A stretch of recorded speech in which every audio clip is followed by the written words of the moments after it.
Good evening, and welcome to the St. Petersburg By Night podcast network. Tonight, we present to you our Werewolf the Apocalypse chronicle, Rage Across Tampa. Welcome to another St. Pete by Night revamped production. The following is rated for mature audiences and may contain graphic themes that will be distressing to some viewers. As always, we recommend you ensure the safety and well-being of yourself and those around you at all times. Viewer discretion is advised.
Good evening and welcome to the St. Pete by Night Twitch channel where we play St. Petersburg by Night, a massive multiplayer 5th edition World of Darkness chronicle set in the city of St. Petersburg, Florida, and Tampa, because tonight's chronicle is Rage Across Tampa, our Werewolf the Apocalypse 5th edition chronicle set in the city of Tampa, just across the bay from the kindred of St. Petersburg that you've come to know, love, hate, despise, be disgusted by, or potentially wish death upon. My name is Kent, also known as Misha Kent. I am the lead storyteller of St. Pete by Night and the storyteller of Rage Across Tampa, and I couldn't be happier to be here because Rage Across Tampa has become one of the biggest parts of my life, probably ever. It has become one of my favorite chronicles of all time and a game that I look forward to each and every week, and I can only hope that you share in the same joy I get when Tuesday nights come around, because we get to embark on a journey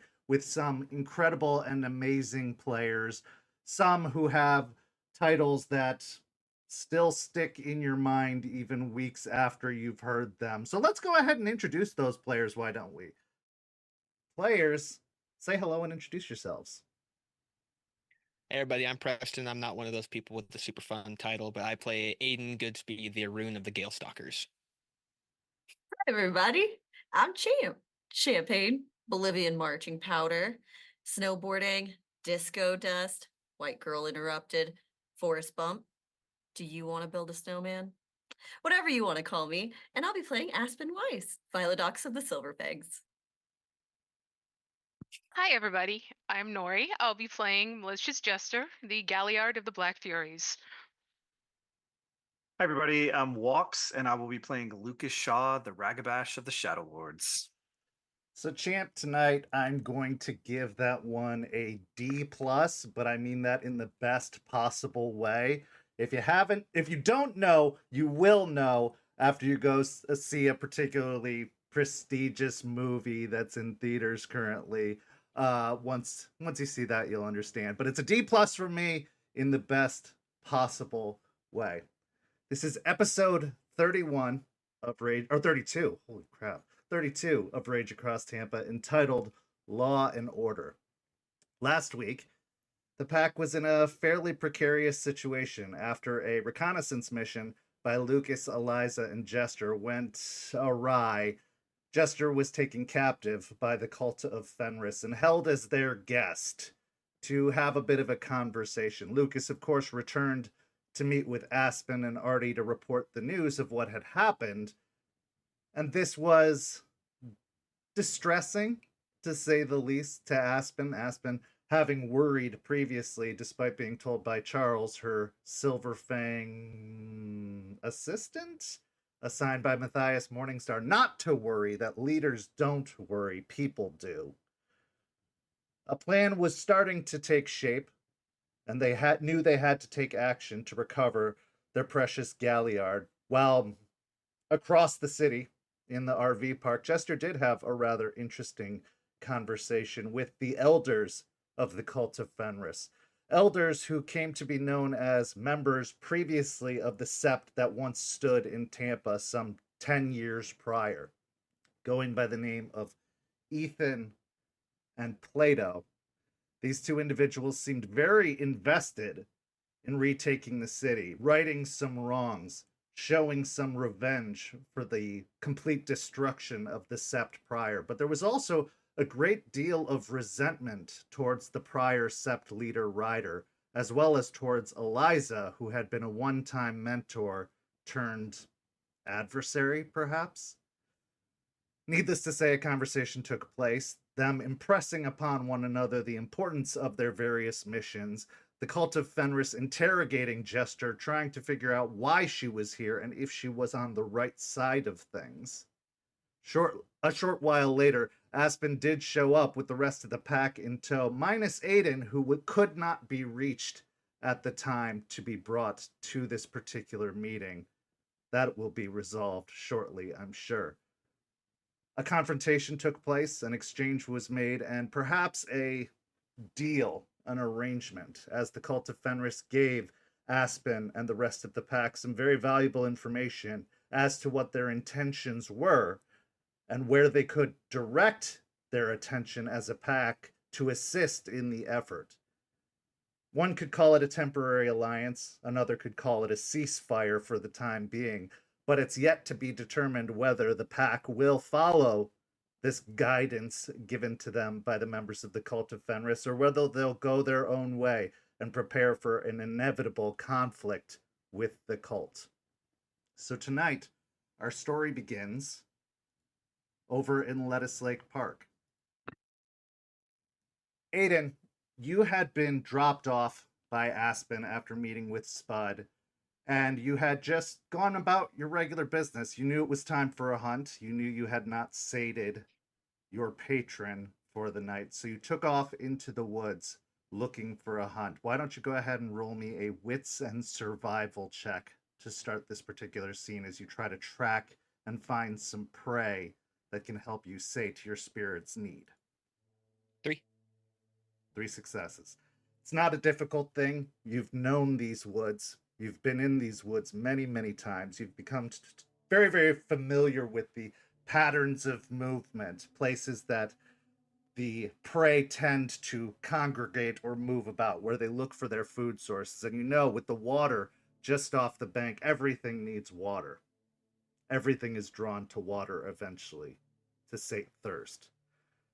So on this particular evening, after all of the encounters with Spud, the conversations with Aspen, the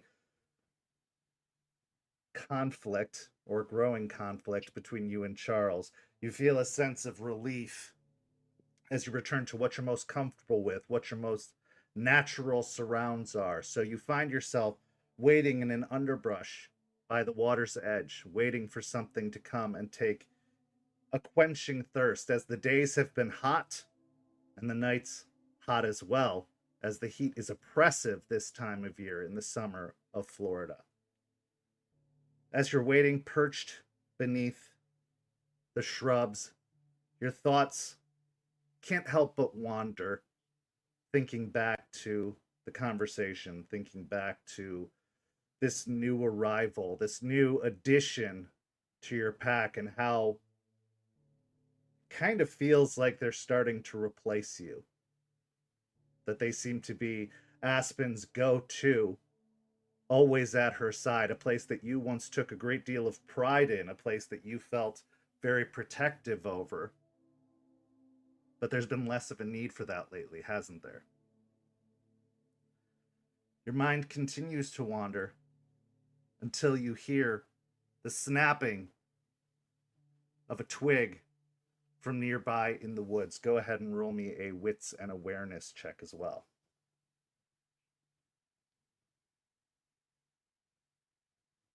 Yeah, it's still one. One success. That distraction is too much for you to gain a good gauge on what is approaching in the woods, but you know in the general vicinity it seems to be off a little bit further into the woods, but coming in this general direction. Roll me a dexterity and stealth as you try to hunker down and make sure that you remain out of sight, not being able to tip off whatever's approaching. 4. 4 successes will do it. You vanish into the underbrush, finding a very, very good spot that won't cause any interception if you need to move quickly out of that spot, perhaps to attack. But as you wait, a deer comes lumbering out of the woods. Looks to be a doe. No antlers in sight, but there don't appear to be any other young deer near it. It seems to be on its own as it approaches the water's edge and eventually stops, looking around momentarily before pausing to go down and take a drink from the water. As it goes to bring its head down and focus on the drink, at that point, going to move forward slightly and then get ready to lunge at the deer. Okay. So shimmying out of your hiding spot, still maintaining the cover of stealth that you've established, you approach the deer, finding a good position where you're ready to pounce. Seizing on your back haunches, preparing to spring. Roll me a strength and brawl as you launch yourself forward towards the deer.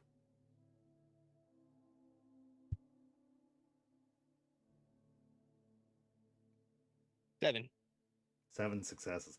Easily enough, you collide into the side of the deer in a swift and almost battering motion, taking it completely off of its legs and toppling it into the edge of the water, which isn't particularly deep, a big splash kind of erupting from it, but enough that you're not going to sink or have to swim. But you immediately incapacitate it, tumbling into the water with it. The water splashing over your fur and making you quite soaked. But you have caught your quarry, and as they attempt to try and refine their footing, they seem completely discombobulated and very badly hurt. Do I have it like in my mouth, or is it just knocked over? It's knocked over for the most part. The force of that battering ram kind of shook it off its feet, but you could easily get a good bite down on it if you wanted to. Yeah, going to we'll do a cold shot. Gonna go for the throat, bite down, collapse it. Okay.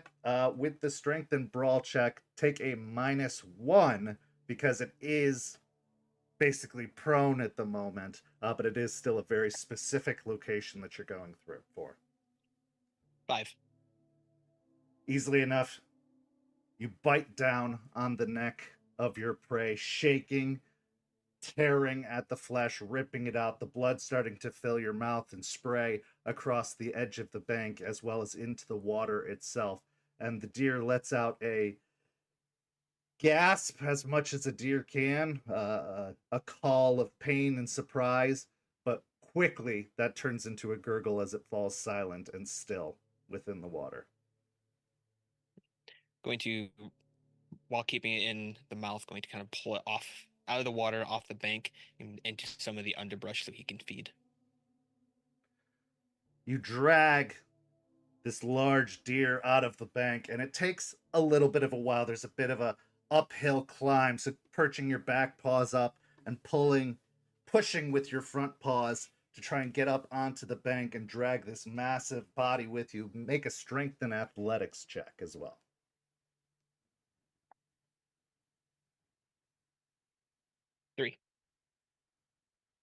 takes a little bit of effort, a little bit of time. I mean, this is a pretty large creature weighing likely around 100 pounds, but you do manage to yank it up onto the bank, grabbing as much of the flesh in the back of its neck, almost like a pup, trying to pull it up onto the edge, and eventually you do so. Settling into your meal, you know at this point precisely where to look. You've found enough of these deer over your time, not just in Lettuce Lake, but throughout your entire history, that you are able to quickly make a meal of it, avoiding certain spots and organs that aren't particularly tasty, feasting on those that are. You bury your muzzle in and you enjoy your feast. After a few moments, as you are muzzle deep in the innards of this particular kill, that was impressive. Your instincts are good. Looking over, blood completely coating your muzzle, possibly a bit of intestine hanging from your jaws. You see the fully suited Charles, his platinum blonde hair slicked back as he is standing beside a tree, looking over you and your kill with a bit of perhaps criticism in his eyes, a bit of judgment. He's quite hard to read. Upon seeing him, gonna do eye roll, look at his meal, do a big sigh, and then go into Hamid. Don't let me stop you. I know you have responsibilities to tend to. Technically, the responsibility's done. What do you want? It's not about what I want. It's about what your alpha wants. She tried to reach out to you. I'll pat down like, I must have left my phone at the RV. And what? Is she okay? Hopefully. If she Where- hadn't sent me to find you, I can assure she would be. Okay, you're still not answering the question. Where'd she go? What does she need? Lucas returned from his reconnaissance. Jester was taken by the cult. I can only assume she went to get Jester back. Okay. So let's go get Jester then. Jester can wait for a moment. Can she? I have faith in Aspen.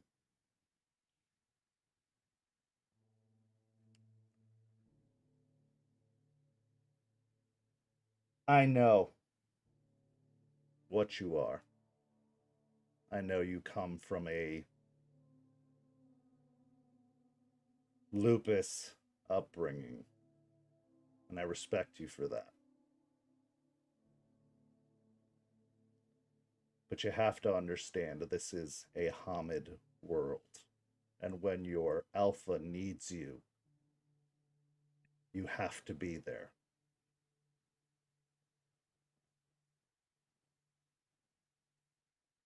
Okay. That's fair.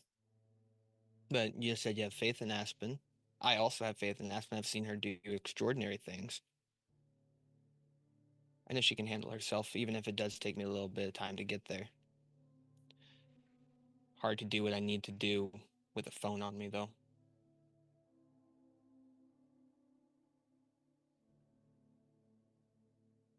I know my presence hasn't made things easy for you, and it's not meant to. Well, you're succeeding then. Good job. You have a very important role in this pack. in this sept. And if you can't do it, I will. And what makes you think I haven't been doing it?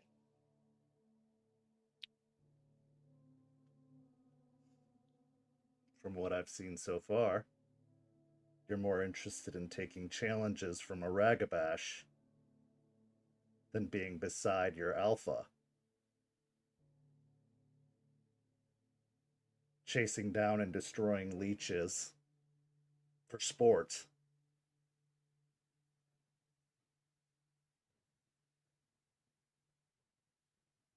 You don't have the luxury of sport.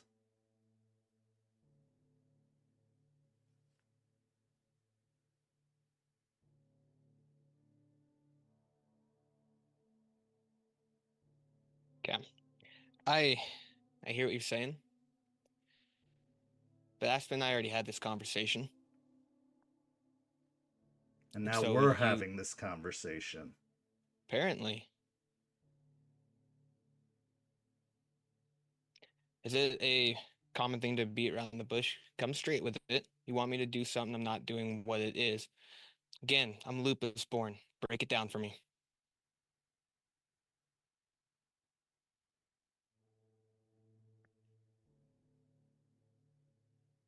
If Aspen is the mind, Jester is the voice, Lucas is the secret, you must be the fist. Aspen needed a fist, and it wasn't there. I am here to assist, I am here to advise, I am not here to do your job for you. I will, to ensure that my uncle's investment is sound.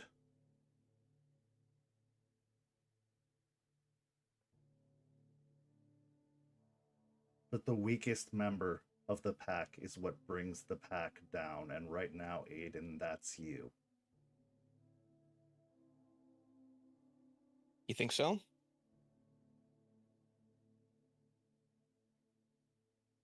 I'm rarely wrong. Hate to make it that night.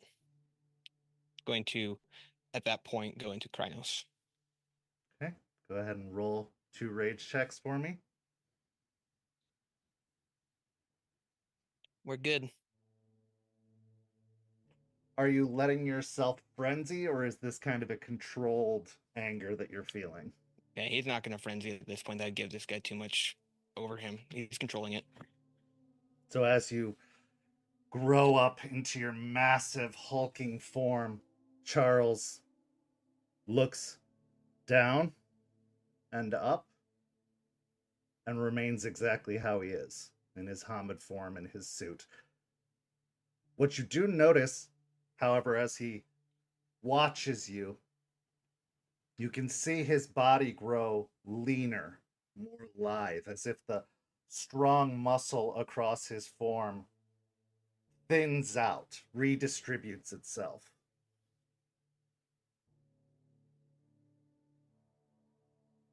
I knew this time would come. Try your best, whelp. Do I get additional rage at being called whelp? Yes, 100%. All right, going to charge at him. Shoulder check. Okay, give me a strength and brawl.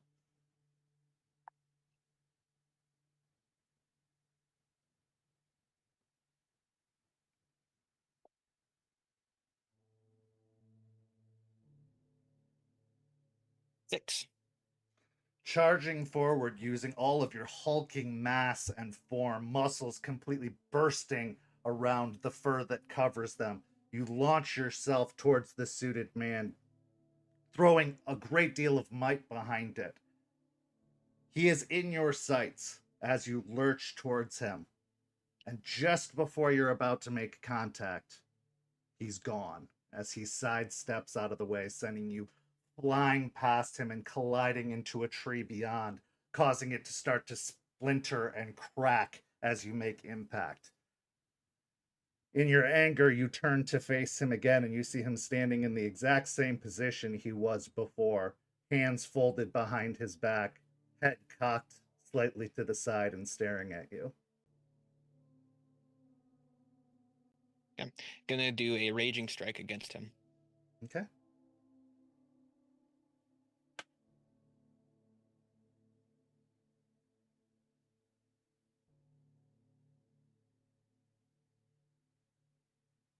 That's 10 with a crit. 10 successes with a critical.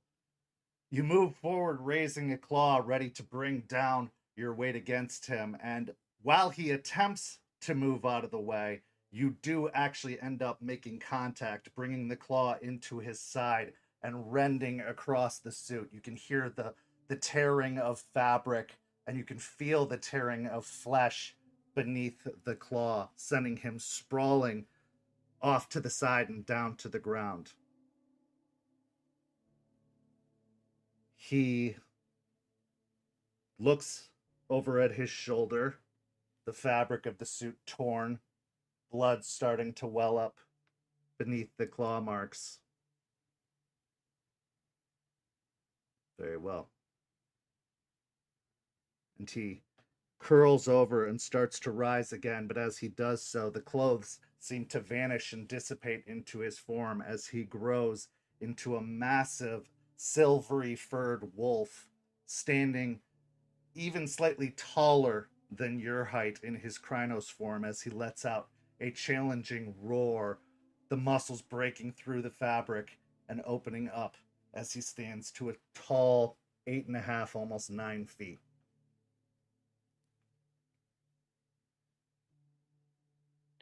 It's a big guru. Yeah, going to do gonna swipe at him with the claws again. Okay. Give me another strength and brawl.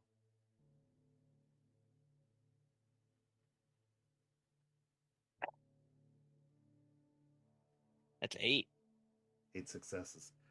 Taking your swipe at him, rather than going for an attack himself, he seems to just catch your arm and whip you around almost in like a hip toss flip, sending you spiraling over him and slamming to the ground. No damage sustained, more a defensive maneuver than anything else.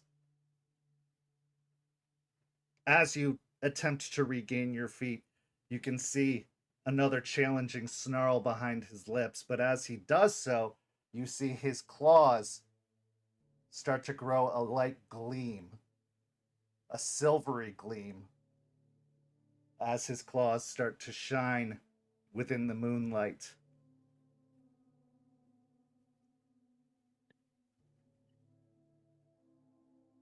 Am I laying prone on the ground currently after the No, flip? you Okay. basically rolled and back to your feet. It was just Okay. more of a defensive get off me maneuver. Gotcha. Okay. I'm going to try and bite at his arm. Okay. Give me another strength and brawl. You want me to take 2 away for Yes, calling that out the arm? is if you're calling for a called shot, yeah. Yep.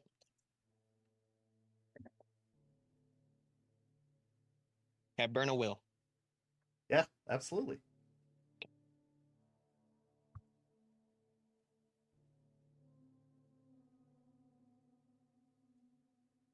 Seven 7 successes. You launch towards him, your teeth going to bear down on his arm. And they do start to bear down, but it's almost like biting down upon a brick itself. Your teeth aren't able to break through the skin as the muscles of his arms seem to resist you.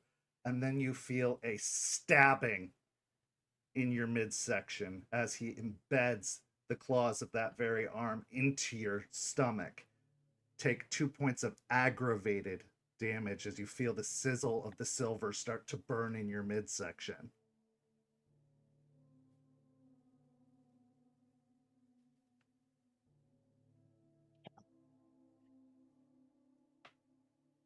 I'm gonna try and take him down. I'm gonna try and tackle him. Okay. Another strength and brawl.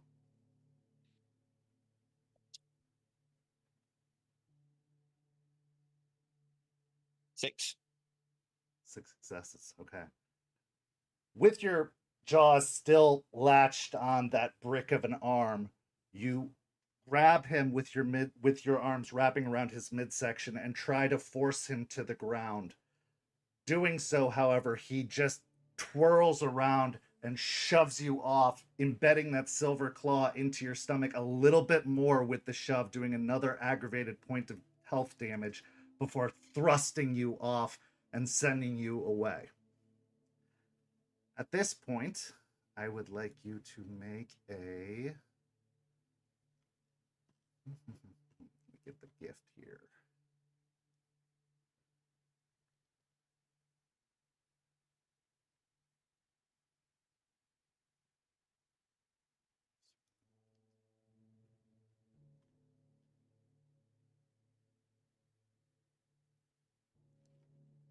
It's easier to just search.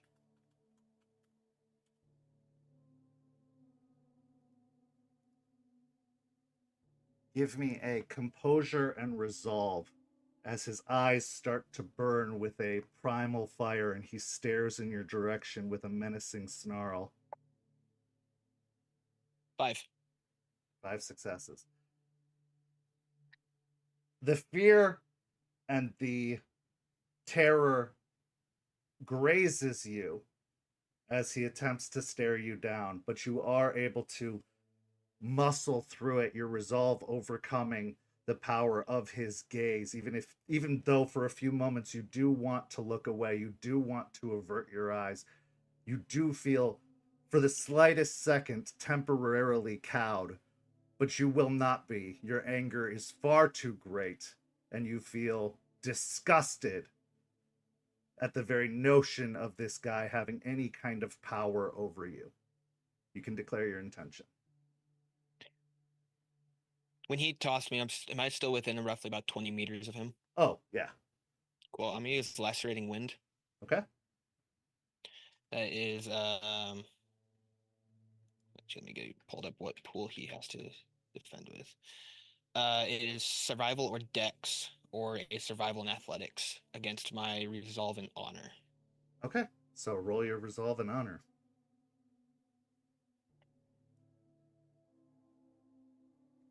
Are you attempting to cause the 2 dice penalty to his physical attacks or knock him from his feet? I'm trying to knock him down. Okay. Thank you. I meant to clarify that. Oh, that's okay. He's a single 5. target. Okay. 5 successes.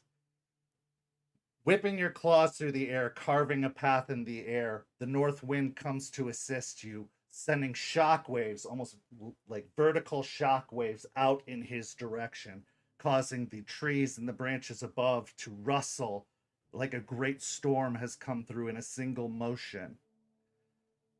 The force of the shockwaves hit him, causing his back foot to slide back slightly, but he does not seem to be knocked from his feet. He issues out another challenging roar, readying his claws again, and you can still see the silver glint of the moon reflecting off of the claws themselves, feeling the burning of your midsection, the pain aching inside, but not causing any further damage at the moment as you are no longer in contact. I'm gonna rush forward using the razor claws. Do a rage check.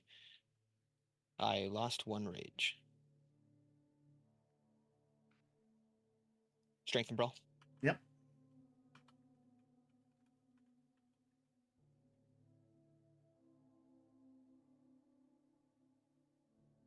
Ten with a brutal. 10 with a brutal. Okay. Well, that is the intention, isn't it? To cause damage and pain here. So Trying a launching big move and he just slid backwards. I'm real upset right now. So launching forward with all your might, you collide with him as he hasn't advanced on you. You just launched yourself forward into him, colliding, claws and teeth biting and snarling, tearing and rending. You do, with this second motion, topple him backward off of his feet, sending both of you rolling through the brush, through the trees, colliding into another tree before rolling off into the water itself. Another splash, breaking the glassy surface of the water.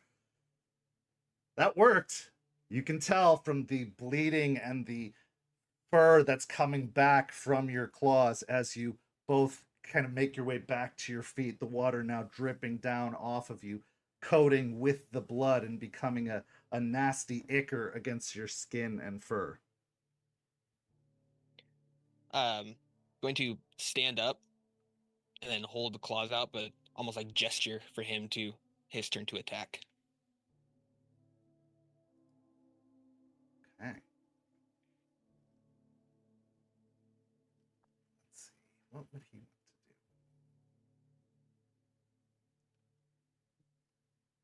do? Okay. So he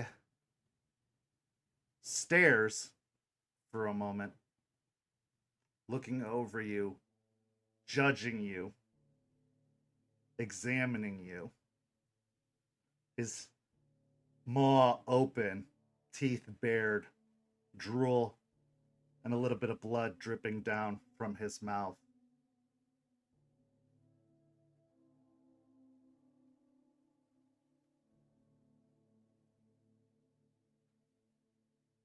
As he does so, you can see he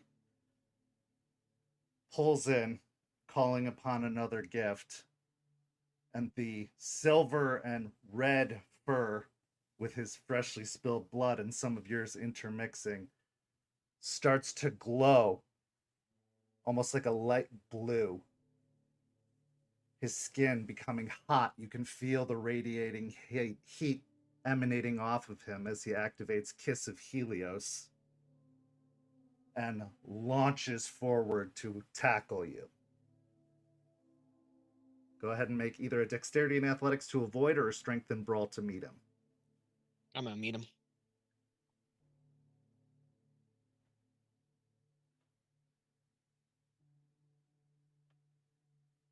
I burn a will. Yeah.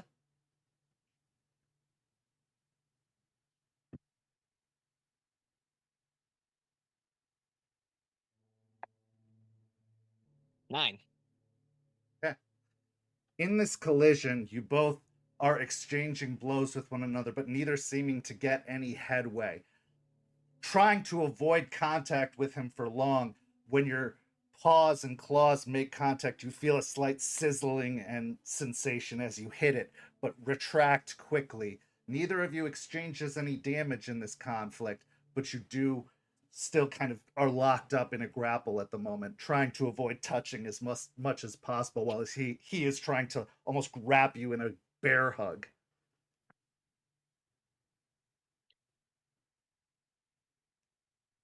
All right. Can I attempt to grapple him and then toss him into a tree? Sure. Give me another strength and brawl.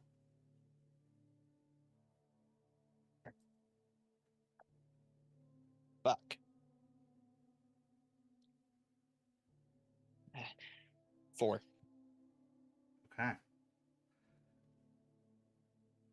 Overcoming that fear caused by the heat of his skin, you attempt to reach around and grab onto him. He instead wraps his arms around you and brings you in tight, almost crushing you against his chest, his claws digging into the sides of your arms, pinning you in place, and the heat burns into you as it radiates off of his skin. You can feel it singeing against your fur, burning against your flesh. Take 8 points of superficial damage as he keeps you clutched to his chest.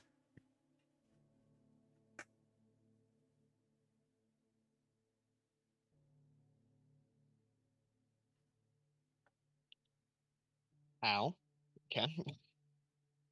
You are currently locked in a grapple. If you are not able to break free of this grapple, another gout of this burning damage is going to press against you. He's gonna stay there. He's gonna bite him. Okay. Roll me a strength and brawl to bite.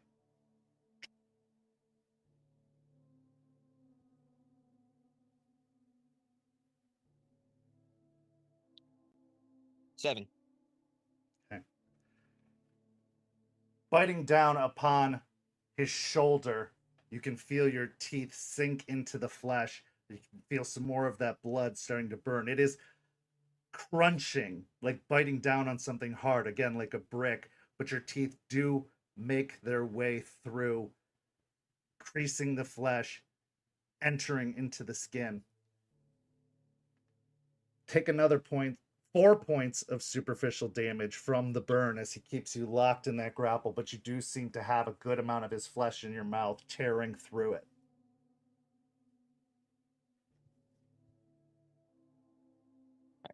Now going to try and break out of it. Okay, give me either a strength and brawl or a dexterity and athletics to try and slip out. We do a strength and brawl.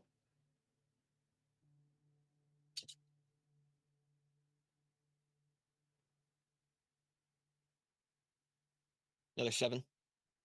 7 successes. You are able to break the grapple and back away. You will take 2 more points of superficial damage just because of the lasting contact as you are struggling your way out and squirming your way out. But you do eventually break the grasp he has over you and push him back further into the water. The water around him bubbles and hisses, steam rising off of it as if his skin, by its very self, is boiling.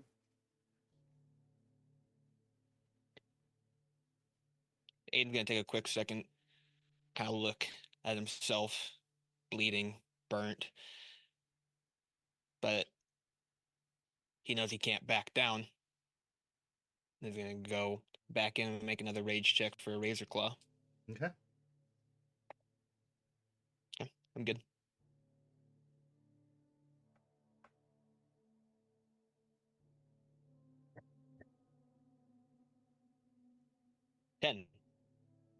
Okay. Launching forward with another attack, your claws do make contact, driving him back into the water, pushing you both out even further into the lake until you are both submerged in the water, your claws buried in his chest as you collide with the water and go under. Declare your next intention. So we're both going down in the water. Mm-hmm. Can I do a quick check to see if he's doing okay? Sure. Give me a wits and insight.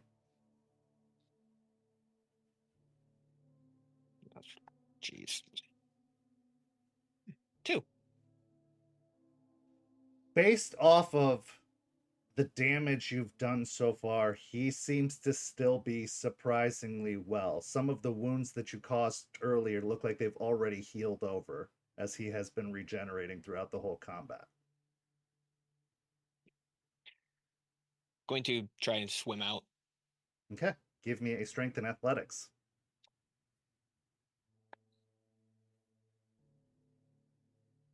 4.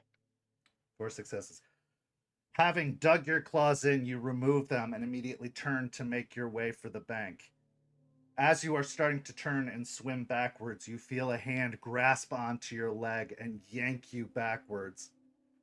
Turning over to face him, he grabs onto your shoulders with a roar and shoves your head under the water, and his grip is like a vice as he holds you under, and you can feel the air starting to almost immediately, surprisingly, escape your lungs as he holds you under the water, the bubbles rippling up towards the surface.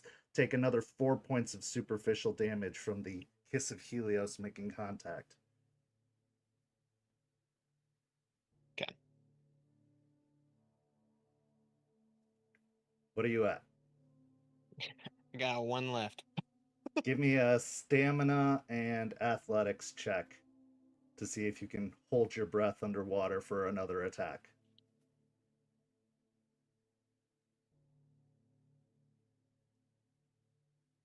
Yeah, I'm gonna burn another will.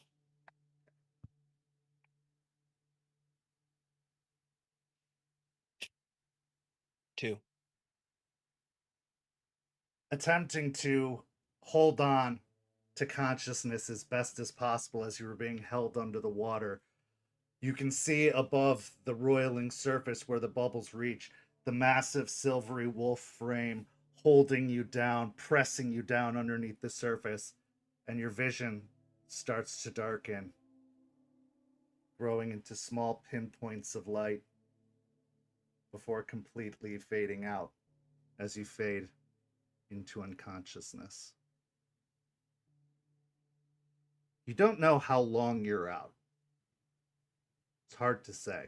Minutes seem like hours. Hours seem like days.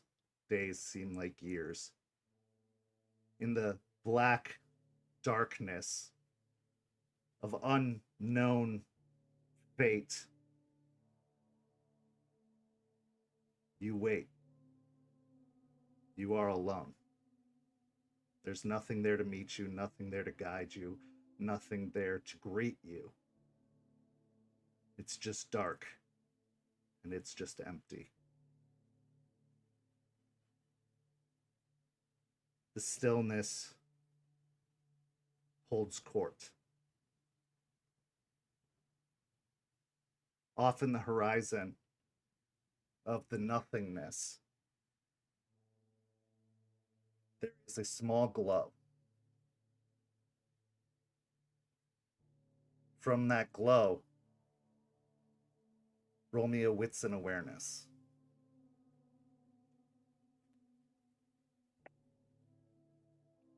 Four. You hear a howl. Turn to a chorus of howls. A chorus of howls that sounds so familiar. A chorus of howls you'd only heard months prior in a small reserve in Washington. What do you wish to do?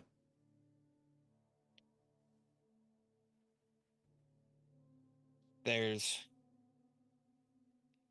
an obvious pull to move towards the howl. It is a very summoning howl, almost like a call of assembly. He will start walking towards the overall call itself. Walking, drifting, floating, all these sensations kind of intertwine as you make your way towards that pinprick of light off in the distance. And the closer you get, the larger it goes, bigger, drawing nearer and nearer. Trying to shield your eyes from the very contrasting perspective of the glow. You make out the shape of several wolves standing in what looks to be a pasture or a prairie beyond. At the front of that column of wolves on the other side is Stone, who waits at the edge of the pinprick of light for your arrival.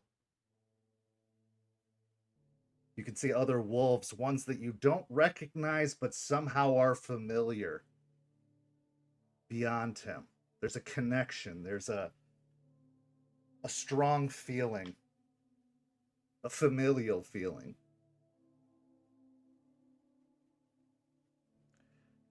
As you approach the light, Stone looks to you, and you can see his tail start to wag excitedly as you're approaching.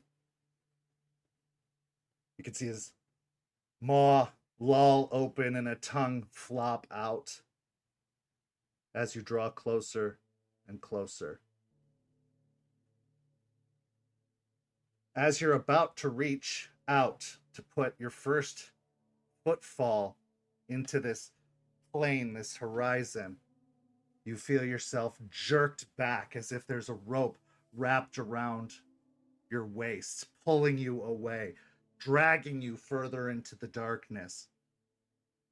You feel a collision against some inky black watery surface pulling you under, your lungs filling with water once again, before immediately expelling it all out in a sudden burst, just like it's being launched out of your form. The inky blackness is replaced by a blinding light and a chill to your very core. You cough and sputter as you find yourself on the grassy bank beside the lake. Charles, now in Hamid form, perched over you, having dragged you up onto the bank and having expelled the water from you. You are also in lupus form now, not Hamid form. And Charles is down on one knee. You can see that the suit, jacket, and the torn shirt have been removed so that he is just in slacks and dress shoes. As he sits with one elbow perched on his knee, pulling back to give you some space as you return to consciousness. Going to look around, verify the surroundings that he's in is familiar. Seems like the same bank you were on. You can in fact see the blood that you have shed from one another all across the bank. Going to look towards Charles and see if he means any intent, seeing that his elbow is kind of perched in more of a neutral-like stance. He's going to get up, move away a couple of steps, look to the moon and howl. Okay. You restore one rage. You are now at one rage. Then once that, going to go into Hamid. As you're making the transition back, Charles stands up from the bank, moves over to grab the discarded suit jacket and shirt, folding them over his arm.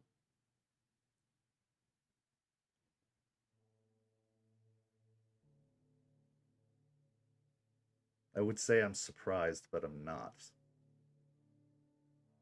You're strong. You're capable.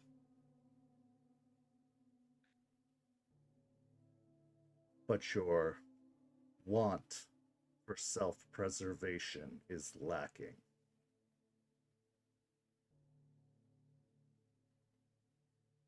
You think only about the kill, not about what comes after. Only about the fight, not surviving it.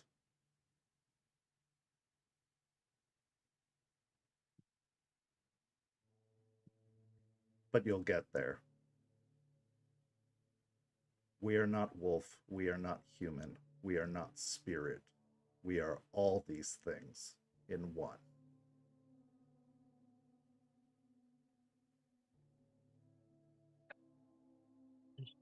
All right. I'm not too good at the whole spirit thing, to be honest. Get better or fail.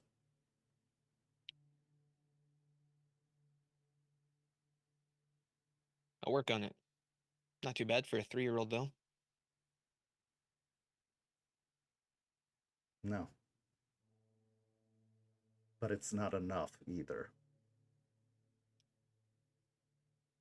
Well, you obviously know some things about this. How about you teach me some things? Get me to that point. You want to see me be able to reach this point. There's no other rune here. Nothing against my pack mates, but kind of toss them around a little bit. I tried to throw you. I even tried to knock you over with the wind, and you didn't topple. So someone that I can actually use all my skills against and not have to worry about actually hurting. Oh, and sorry about your nice jacket and shirt. But you do have things you could teach me. Maybe I can get to this point that you're talking about with your help.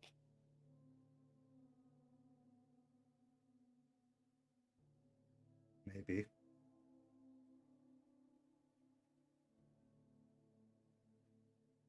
I will respect your position for now. I will teach you what I can. Slip again. And I'm taking it. And you will have to earn it back. That seems fair.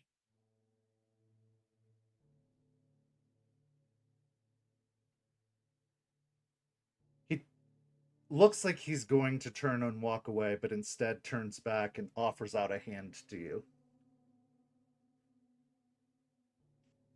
He'll step forward and grab onto his hand. Now we see to our alpha. Yeah. Trailer park? No, I have a feeling they'll be back by now. Okay. You got a car, right? I'm alright with the run, but I just had a little bit of tussle with somebody. He looks over at you, looking at the blood on himself and at you. Let's wash off in the lake first. It is a very nice car. Yeah, you got it. There's a nice spot at the bank where you don't have to like jump in. You just walk right in. I'll show you where it's at. So the two of you head off to cleanse off from your combat. You still feel the burning of those silver claws that were inserted in your body. Some of your natural healing has taken place. Some of the other wounds have closed, but it's going to be at least a couple of days for those silver claw scars in your midsection to be truly healed. But with this, we'll transition to a few days later. Aspen, this whole journey has been a lot, but you've always had your eye set on a goal from your old life, from your former life. You never gave up, despite being burdened with leadership, despite being tasked with destiny, despite all of the distractions and concerns that have come across your way. You have known that you were meant to become a lawyer. You knew this even before Rachel's passing, but with her passing, that renewed your vigor and motivated you. Now, in the state of Florida, there are 2 times a year that the bar exam can be taken. One of those times happens to be July 30th, today. Taking your best thrift store formal wear, business wear, you find yourself in a very crowded auditorium with many other would-be lawyers busily scribbling away at tests, writing essays, filling out forms, doing every necessary procedure. This has been hours of effort. And with everything else that's been happening in your life, focus is something that can easily be compromised. So I want you to give me a wits and composure roll as you are attempting to take this test, and tell me what's going through your mind. You're here. This is the finish line. But do you really think you have what it takes? So Aspen is focusing as much as she possibly can on all of the answers, writing her essays, doing everything she needs to do.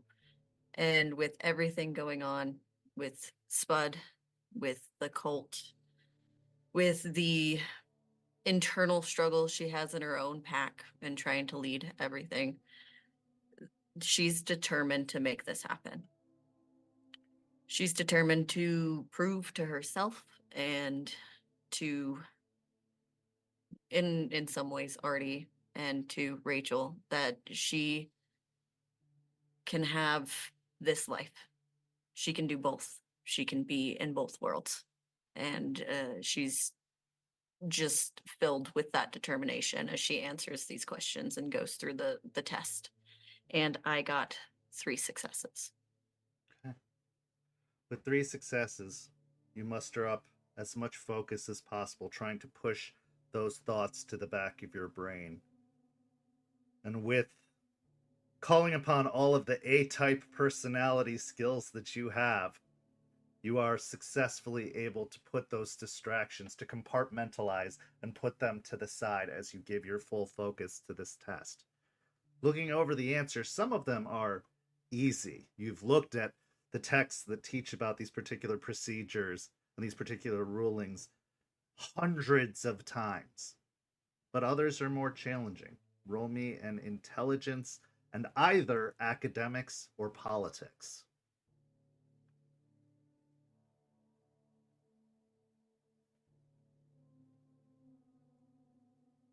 Okay, I'm gonna go with academics. Can I add my specialty in law? Absolutely.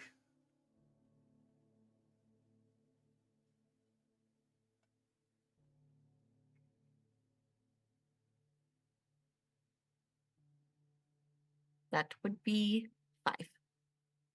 5 successes. With confidence, with strength, and with the assistance of the Falcon, you persevere, you push through, and you complete the test. You won't know the results of that test for a little while, but you feel fairly confident that there wasn't anything that you struggled with, anything that you couldn't recall. In fact, you're one of the first to finish the test. Standing up, taking your papers to the curator. Other students, other would-be lawyers looking on in some surprise, maybe even a little bit of envy as you approach the front of the room, passing the papers over and making your way out. Walking out of the auditorium, make your way outside where by the curb you see a beaten up brown and green Jeep waiting. Artie standing outside, leaned up against it, messing around on one of his burner cell phones as he sees you approach and pushes himself off the Jeep. That was a long test. Yeah, there's a lot to it. They don't just let anybody do this. So How did you do? I think I did okay. A little worried that I finished kind of quickly, but we'll see. Well, you're smart. You're capable. If anybody could do it, you could. I mean, this is a piece of cake. You face down. He looks around, making sure that there aren't any others waiting nearby or standing nearby. You face down. Much worse odds than this. Yeah. I mean, this is, like I've told you, this is something that I'm good at. This is something I know I'm good at. So You want me to go in and make sure you passed? no, no, there's something fun in waiting. I know you can do it. I know you did it. Well, I knew it was a big day. So Jester and I put together a little surprise for you, a way to let off some steam afterwards. He moves over and opens the passenger side of Regina, offering a hand to help you in. After closing the door, he makes his way over to the driver's side and climbs in. He then reaches over to the back seat and pulls out a duffel bag, something for you to change into when you get there, a little more comfortable. He gives you the duffel bag before starting up the car and pulling out.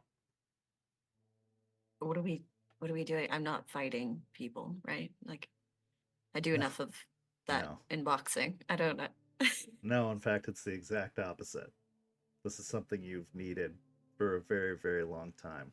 And I think let's just call it a pack thank you for everything you've done and for being as strong and incredible and amazing as you are.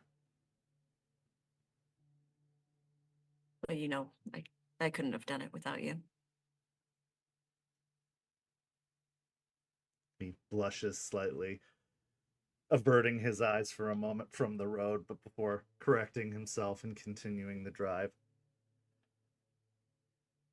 I know you've got a lot on your mind with the cult, with your contact with Aiden and Charles, and Jester and Lucas. Do me a favor though. When we get there, just try and relax. It's a big ask. I know, but you said something last week that don't forget that you're still Aspen in all this. Don't forget that you're still my smart, brilliant, caring, worrying love of my life.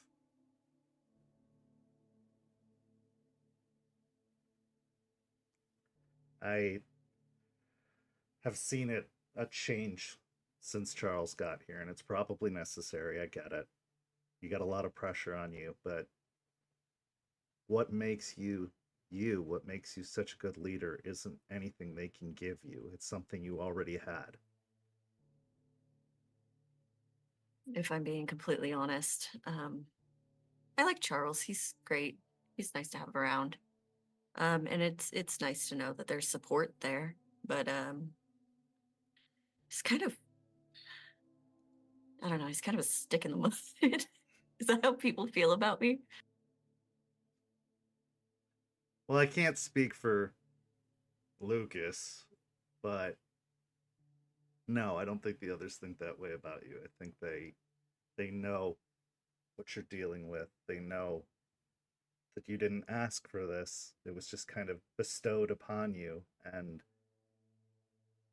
they know that you're doing your best and that you have their best interest at heart. That's why they follow you. That's why they believe in you. And I've seen types like Charles before. Ones who are raised for greatness, that this is all they've ever known, that this is what they were brought up to be and do. And honestly, I pity them. They probably had a pretty shitty childhood and didn't get to experience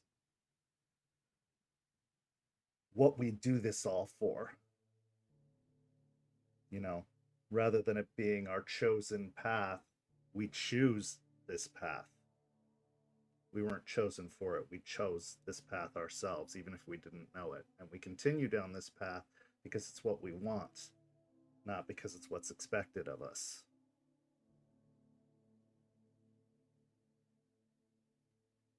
But there's also wisdom. He knows a lot. And if he's a way for us to get connected to the nation, if he's a way for us to be recognized, there's value there too. I agree. We just gotta, I guess, loosen him up. Maybe send him to the dive bar with Jester. That I want to see and film and possibly post online. But that's a good idea. Thank you for helping me. I'm still having a hard time, but I'm getting through it because of you. You never have to thank me. I'm always gonna do that for you. Yeah, but that's supposed to be my job. I'm like the pack therapist or whatever. Well, maybe you deserve to have somebody there for you sometimes. Maybe you're allowed to do that. I don't know. Just a thought. I'm glad I have you. If nothing else, I'm glad I have you. I'm glad I have you. Everything is a mess. It's chaos. It's always, I have a feeling, always going to be some sort of chaos, but you're the safe space for me. You're the normalcy, something to go back to and feel like a person. You deserve that. We all do. You give that to me, I give that to you, and I hope that Jester and Aiden and even Lucas find something like that, because yeah, it's nice that we can get shot by guns and keep going, or get stabbed by knives and recover, but this is where the real healing happens for me. I agree. And speaking of Lucas, I'm hoping eventually, we'll get to a place where he can trust us. He's the other end of the Ragabash spectrum. He's the very critical, I guess what you consider optimistic for my moon sign. And he's been through a lot. I don't know much about Chicago or anything like that, but I think it's kind of like I think he and Charles have a lot in common. A lot more than we know. There's a familiarity there between the two of them. I don't think either of them likes it about the other, but there's something there. Worth exploring. Yeah. I don't think I'll put them alone in a room together anytime soon, but eventually we'll get there. Yeah, I think it's even with everything, at least one thing's down, right? Yeah. Test is done, and we'll just figure it out as we go. Yeah. It'll be good. You're a lawyer now. At least you always have been in my book, but hopefully in theirs Not- as well. Not yet, but fingers crossed. Fucking bureaucracy. He reaches over and takes your hand and continues to drive. You drive downtown, further downtown, possibly than you have been in quite some time, until you find yourself drawing closer and closer to the bay itself.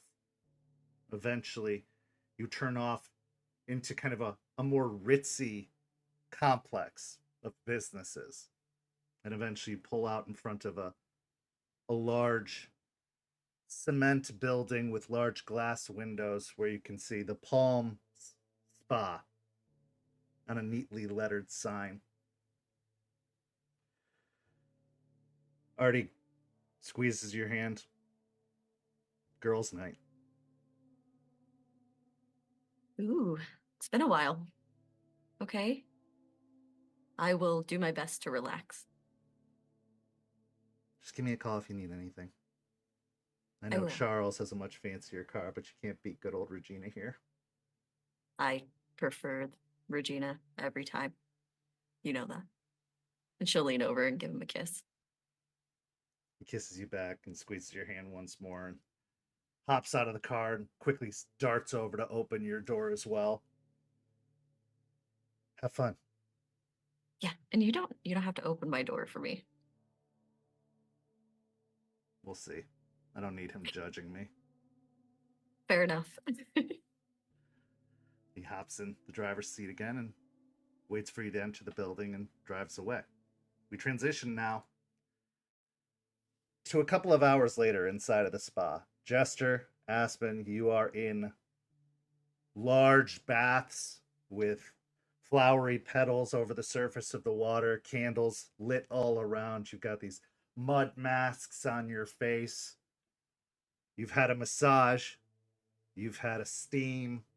And now you're having a soak. So far, it has been paradise for the two of you. With little cucumber slices and a special little cocktail of some sort. I don't know. I've never been to a spa. I'm just imagining at this point. This is where we start our scene, and the scene is yours. Aspen will kind of sink into her bath, look over at Jester, take off one of her cucumbers so one eye is open. Thank you for this. This is great. You're welcome.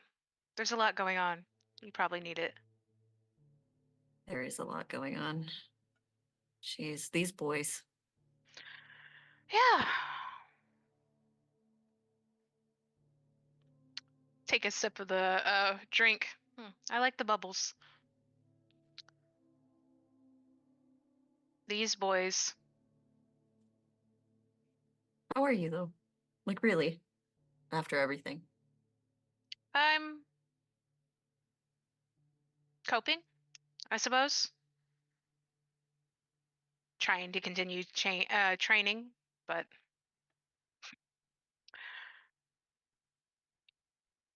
it's just crazy. Honestly, I don't expect I didn't expect it to be like what they've been training me at all. Fair enough. Aiden's got an interesting way of doing things, so you'll get used to it. But Mm-hmm. The Princess Bride. That's where he learned it from. has he made you watch it way too many times? Oh yeah. Yeah. I mean, I love the movie. I've loved the movie, but every 3 days is a little much. Yeah, it's kind of a lot. It's his favorite movie. I don't know. What are you what are you gonna do? And Lucas is teaching me baseball. Okay, so I think to help with fencing? swinging. Yeah. Fencing and baseball. So honestly, well, there's something I should tell you first. I'm going to look around. Is there anybody else in the room with us? No, you actually have a private room. It's just the two Beths and the two of you. Okay. I'll remove the cucumbers for a moment. So, I haven't exactly been alone really much ever since the Cairn, really. Ryder came back. Like he talks to me. So I'm not just having his memories. Eliza was right. There is some sort of Garu afterlife. He went there, couldn't find the person he wanted most to see, and so he came back to Like, help, I guess.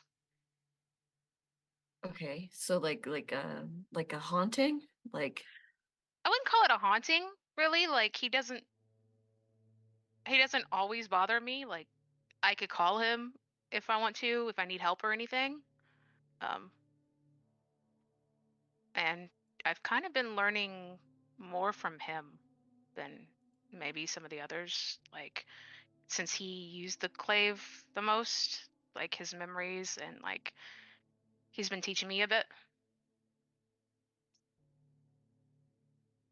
huh. Okay.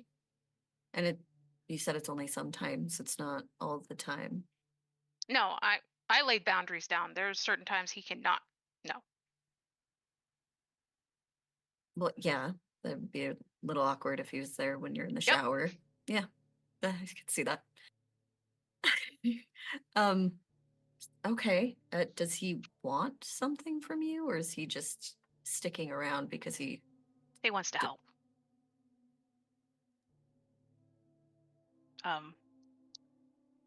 So he used to be in love with this other Garu. She died defending the Cairn, the old Cairn, or our Cairn before it fell. Uh, and he went to look for her, and she wasn't there. And he decided he didn't want to stay without her.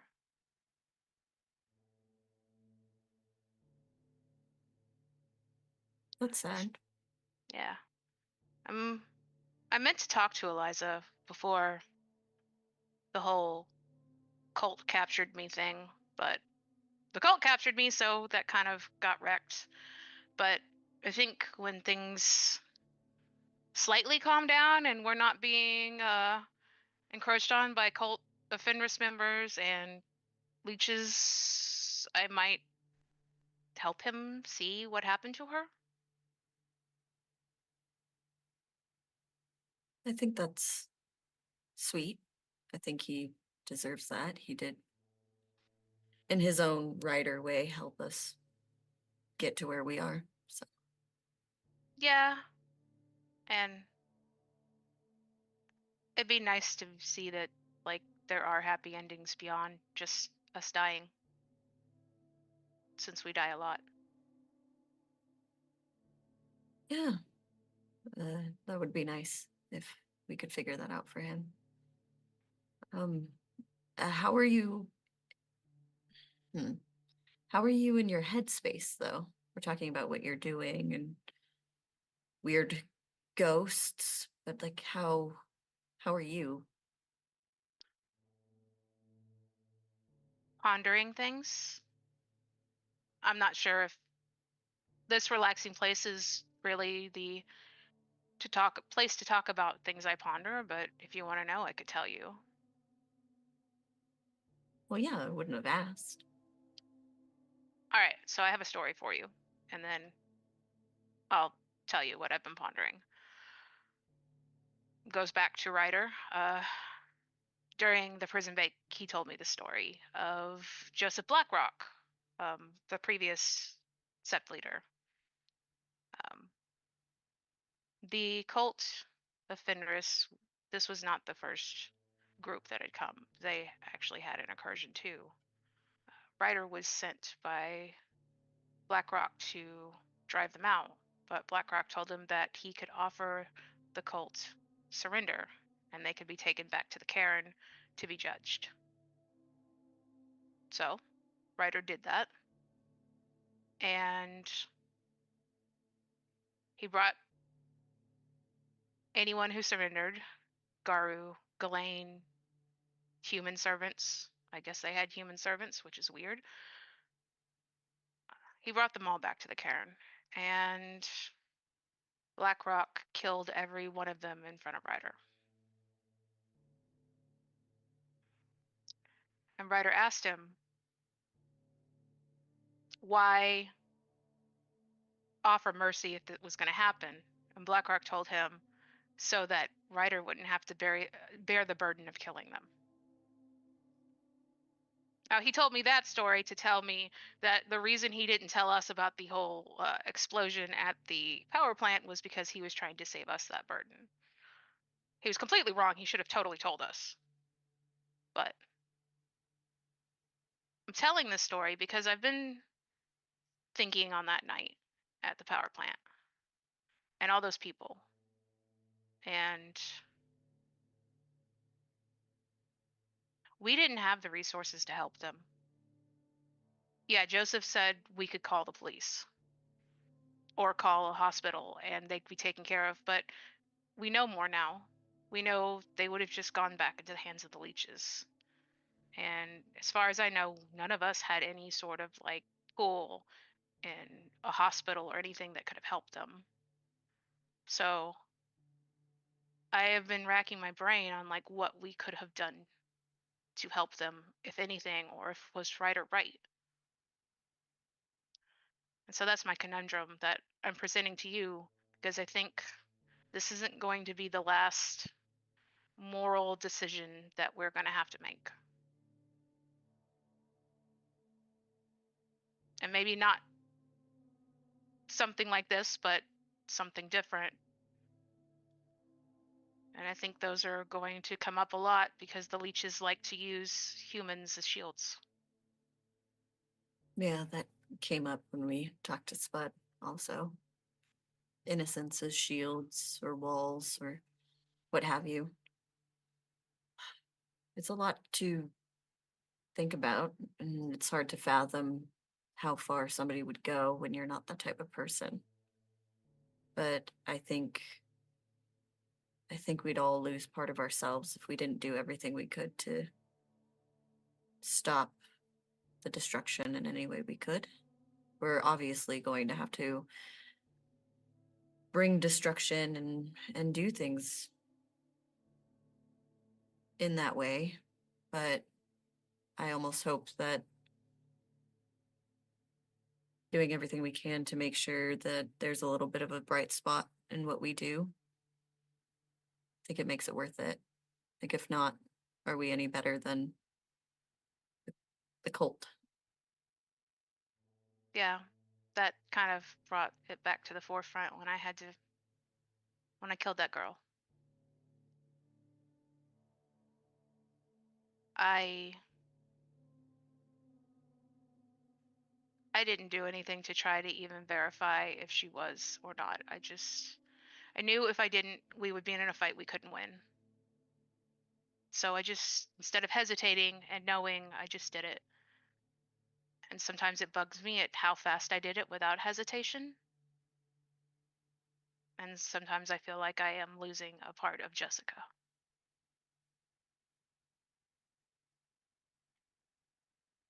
Well, did you do it because you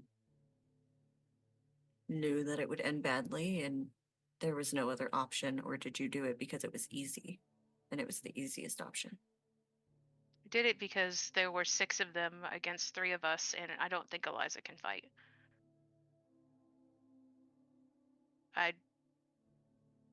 We don't know what moons they were. And I'm pretty sure the elders were in the Umbra anyways, so it would have been 8 against us. And as much as we can scrap, Lucas and I aren't Arun. I think the girl was, or might have been. So I don't think that was a fight we could have won. I think we would have died, because they were all willing to kill us if we didn't do what they wanted. That's exactly my point. I don't think you had another option. And I think if you guys didn't leave and you guys were taken down by them, then they would have even more opportunities to hurt more innocents. So there are going to be times where we have to do things that we don't want to, or get stuck in a situation where it's the lesser of two evils. And I know that's going to happen. But as long as we don't lose sight of the fact that it is a lesser of two evils, that it is something still horrible, and we find ways to mourn for those and stay together and be there for each other. We need each other now more than ever. We have really big things. And if we're not all together and we're not here doing this together, fully together, I don't know if we're going to make it. We are very outnumbered, so I agree. We need to stick together.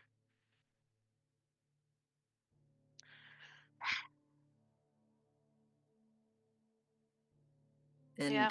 I'll be here for whatever you need. And not just, the fur and claws stuff, for anything. Same.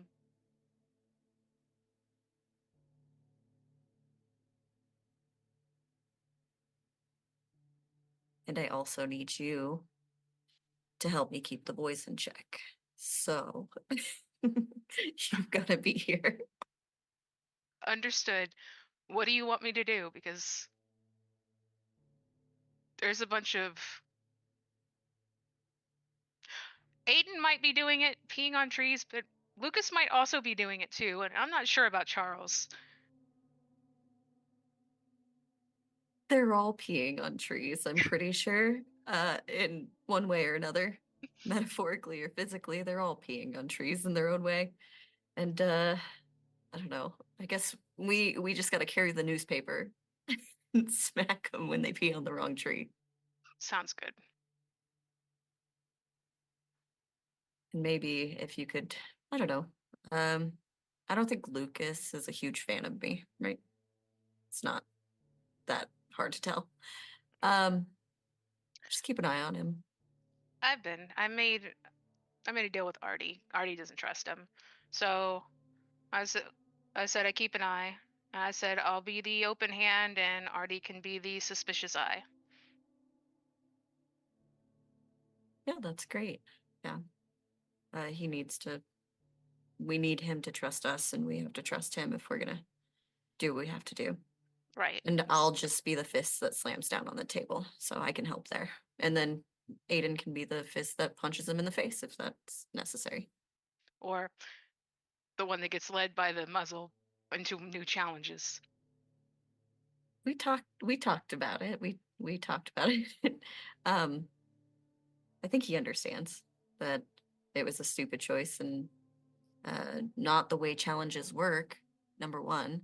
And number two, that he was being manipulated and he needs to keep a better eye on those kind of things or he's going to get himself into trouble. So, I'm hoping he hasn't been goaded into anything, but I think he's learned his lesson. Maybe I'll talk to Aiden about the intricacies of actual conversation Good luck. instead of with movies, which he believes are real but aren't real. Conversation thing I've been working on for quite a while. So if you could get through to him in a way that I can't, I would be astonished and you would get all the kudos. Or we could both work on them, and it would just be a joint effort. Yeah, I think he'll get there eventually. Just Like- needs a lot of like smacking him in the face with, what things mean. But I think eventually he'll get there. Like, don't accept candy from strangers. Right. Don't accept or don't get into challenges if you don't know what a challenge is all the way. Right. Yeah, it's kind of like he's like the strongest of us, but he's also a bit like a child. So it's an interesting dynamic. Yeah. No, don't get me wrong. Sometimes I manipulate him. I goad him into like fighting me so I can actually practice, but we both have fun. That's fair. What are your thoughts on Charles? I've only met him once. He's got a pretty face and really well dressed, but he kind of seems like he has a stick up his ass, honestly. 100%. Yeah. I talked to Artie. I said he should go to the dive bar with you.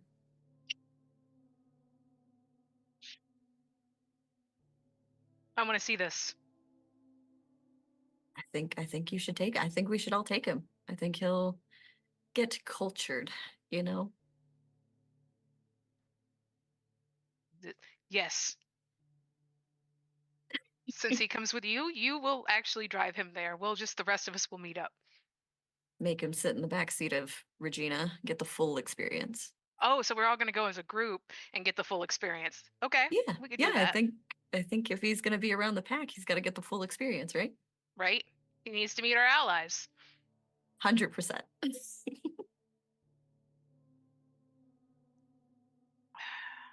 They're doing pretty good.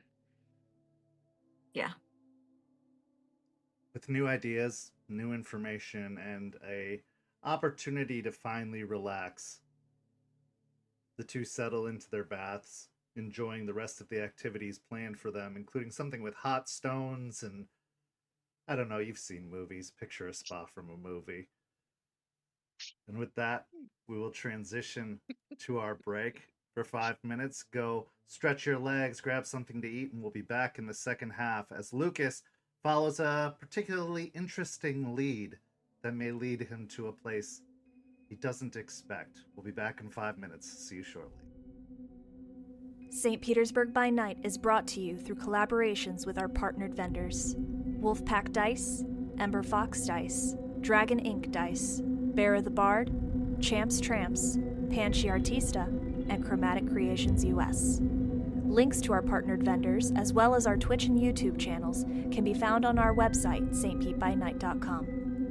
The official theme song for St. Petersburg by Night is Vampire by Faith and Failure.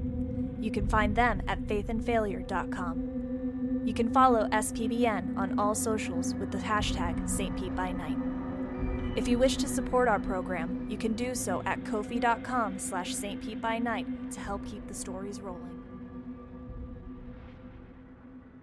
Welcome back. In the first half, we saw some interesting developments. The tension between Aiden and Charles came to a head.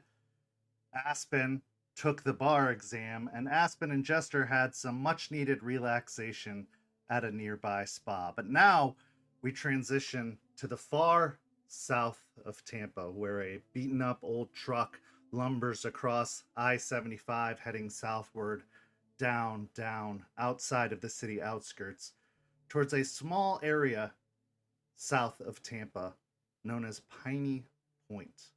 Piney Point was once an industrial plant that over time did a great deal of, damage and had its fair share of controversy, both legally and environmentally in the area in the past, as well as some very interesting ties to the old sept and the old cairn of Guru in Tampa.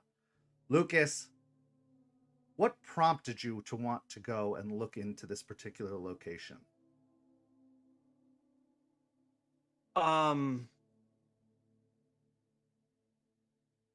What was said by the get, and also a certain desire to do something. After the previous interactions, Lucas feels helpless, which is a feeling he absolutely hates. So he needs to do something to move forward. And from what he's heard about this place, he thinks it might be something more than what he was told. What kind of preparations are you making or have you made for this journey? He's carrying pretty much what he would normally carry. He's going to have his clave. He's going to have his tomahawk. He'll take his cell phone and maybe a few packets of seeds and a few packets of powder he may have prepared. What time of day are you planning on, or what time are you planning on arriving at Piney Point? Are you going under the cover of dark? Are you arriving during the middle of the day? He's going to arrive right before dusk. Okay. So as you're making the drive, you find the exit following the directions provided for you to arrive at Piney Point. There is a lot less class in this area. It's a lot more industrial, a little bit more run down. What you'd expect in kind of the outskirts, far south of a major city, a bit of a distance between Tampa and Sarasota or Bradenton or a lot of the other surrounding cities. So passing by strip malls and industrial plants, you eventually find yourself approaching a large gravel road that seems to head towards the bay itself, towards an outlet that is outset almost on an extension of the land out into the water. As you make the turn onto the driveway, you can see that there is a fence that is set up not too far after the driveway with large chain link gates and a chain and a padlock around the fence. There's a sign that says that the factory is closed, not temporarily, not because of hours, but because it is closed permanently. And it has a sign that says, "Do not enter, no trespassing." As you pull the truck over, examining the surroundings, you feel that itchy tickle, those pinpricks crawling up from your spine along your back before settling on your shoulder. Well, time, isn't it? All roads lead to Piney Point. How convenient. Why am I totally not surprised by this? Some things are fate, Lucas. This just happens to be one of those things. Let's go. We have work to do. He'll grab his bag with his lockpicks, and he'll pull the truck off kind of parallel to the fence, but a little bit farther down, maybe behind a bush or some trees, so it doesn't look obvious that it's sitting there in front of the gate. And then he'll head over the gate and try to give it a good lockpick. With the last rays of light, visibility is not great in this current situation, but you have the tools you need to be able to complete this exercise. So go ahead and roll me a dexterity and larceny check to try and pick the lock.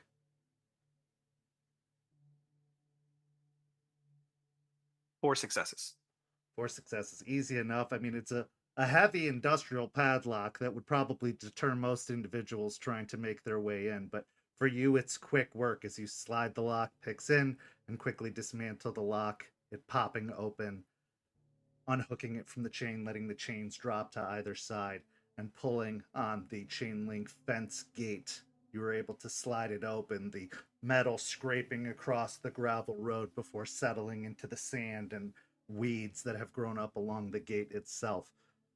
Up ahead, you can see that this gravel driveway continues on for quite some time.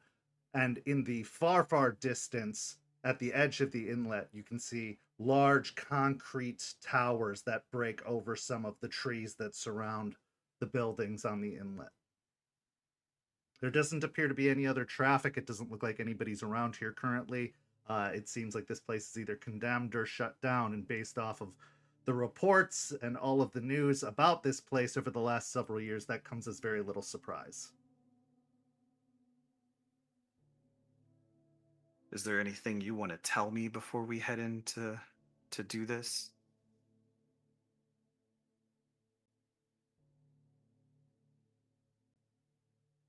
Many of the shadows have dispersed, long since destroyed. The way is closed, so the others can't find their way through as they once did. But places like this appeal to the darker things. Eyes on the shadow, Lucas. I wouldn't want our arrangement to come to such a swift end.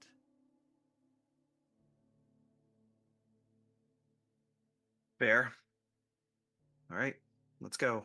And as we head in, and as the sun starts to set, I'm going to activate Eyes of the Owl for the scene. So calling upon the gifts bestowed upon you by the owl spirit, your vision takes a moment to adjust. The dark, shadowy corners that are being cast, the long shadows stretching out from the sun setting on the horizon, become clear in a grayscale, allowing you to see through them, allowing you to make out a lot more detail about the overall landscape. As you're proceeding down the trail, are you leaving your truck behind, or are you walking, or are you going to get in the truck again and continue to drive down the road? We'll get back in the truck. That'll get us down there quicker. Easier to hide the truck too. And then when I pass the truck through the gate, I will shut the gate, hang the chain, and hang the lock, but not lock it. Okay. Give me a wits and subterfuge, just to give it the illusion as if nothing has taken place here, as if this place hasn't been disturbed.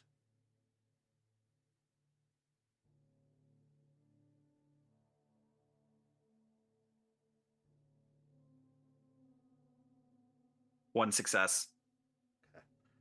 Doing your best, but being quick about it, not trying to linger outside the gate too long, you pull the truck into the driveway and shut the gates, hanging the chain, doing the best you can, not really worried about the details, as you're hoping darkness will obscure as much of it as possible. Climbing in the truck, you continue to proceed down the long gravel driveway. For the most part, the area and the land around you is undisturbed. There's trees and saplings. The grass doesn't look like it's been recently maintained, and some weeds are even sprouting out of the gravel driveway as nature seems to be retaking this place to a certain degree, but it doesn't feel great. It still feels off-putting and somewhat wrong. But as you continue to drive, passing through the trees, further out into the outlet, you eventually are greeted by another large walled-off facility. The walls are just basic metal bars, kind of like a standard large security fence. You can even see the remnants of barbed wire wrapped all around the edge, although a lot of the barbed wire looks like it's been bent or broken, torn asunder. It looks mismanaged and miskept. But you are greeted by another gate and a security booth that is empty. But it's a large wrought iron gate that looks like it's on wheels and slides open, probably due to some mechanism that automates it. I'll hop out of the truck. Well, stop the truck. And I'm driving with no cab lights, no headlights at all. I shouldn't need them. I'll head over to the booth and check the door of the booth. If I can get into the booth, I'm going to look for some kind of activating mechanism, some button, some switch. So there is a door to the security booth, but as you approach, it appears like it's locked. It doesn't look like it's been opened or unlocked in quite some time. All right, we'll give that one a work on the lockpicks too. Okay, give me a dexterity and larceny again.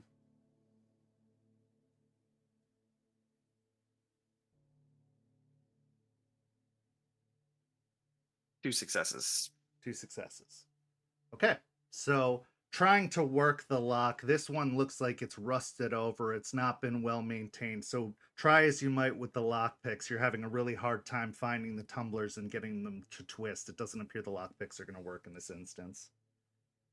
Can I see? And are there windows? There are windows, yeah, and it's a basic security desk. It looks like a lot of it has been packed up, but there are a couple of monitors that are switched off, like security camera monitors. There is an old computer, like standard desktop computer, that is currently also off. You don't see any signs of any movement or activity inside. There doesn't, again, it looks like it's been long abandoned. There's a nice coat of dust over everything.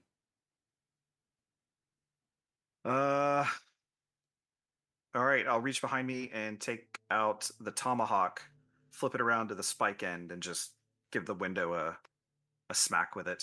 Okay, not even requiring a roll. You drive the tomahawk into the window, which immediately spider cracks outwards. With another hit, it breaks and shatters entirely, allowing you to reach in and open the door and get into the security booth. Is there any power? That's, I mean, essentially that's the hinge point. With a kind of cursory look around, it does look like there is some power flooding to this area, but it seems to be very basic level, maintaining, the area, just pretty standard level of power that some abandoned places will get, especially if they're still being investigated or if they're being cleaned up.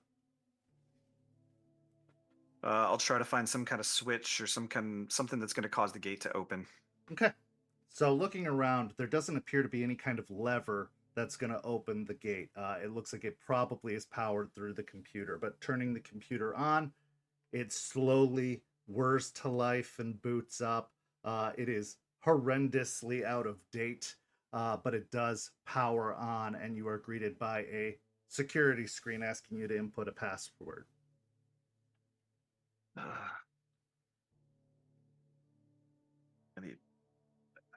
gotta hang out with Artie more. All right, that's not gonna work. I'll head back out and look at the gate. How tall is it? It looks like it's about 12 to 15 feet tall. With a good leap, you could likely get over it. As you showed last time, you could get up to the awning of a second-story house pretty easily. Yeah, I'll go ahead and take the jump over it. Okay, so go ahead and activate your hare's leap. Rage check is good. That'll be...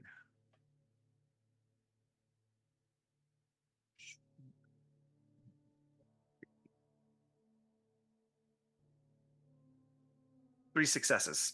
Okay. So calling upon the power of the hare, you feel the muscles in your legs grow taut and strong, ready to spring. You coil them up, crouching down low, and with a sudden burst, leap upwards, clearing over the gate quite easily and landing with a thud on the other side. There are several large cement buildings in this complex and a large parking lot that is currently empty. There's no signs of any other vehicles in the area. You can see big pallets full of large crates that seem to have been stored off to one side with a large tarp pulled over them.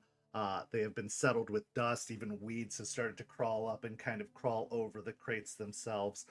It looks like the packing up and cleaning of this area was just sort of abandoned and not really bothered with. There are two large cement silos and a runoff alley that goes down in between, where it looks like dumping would happen and then run its way down into the bay. But there's no water or any flooding coming from it. It looks actually like it's completely dried up. And again, weeds are breaking through the concrete of this this large runoff alley and starting to crawl up the sides of the cement siding. I'll head over to that dumping area and kind of head down that, and then I imagine we're going down. Down, up, further, back. It doesn't matter. Just find the center. Find the point. I'll know when we're there. Okay. Yeah, we'll continue to head down to that dumping area. Going down into the dump itself, roll me a wits and investigation as you go through the runoff alley.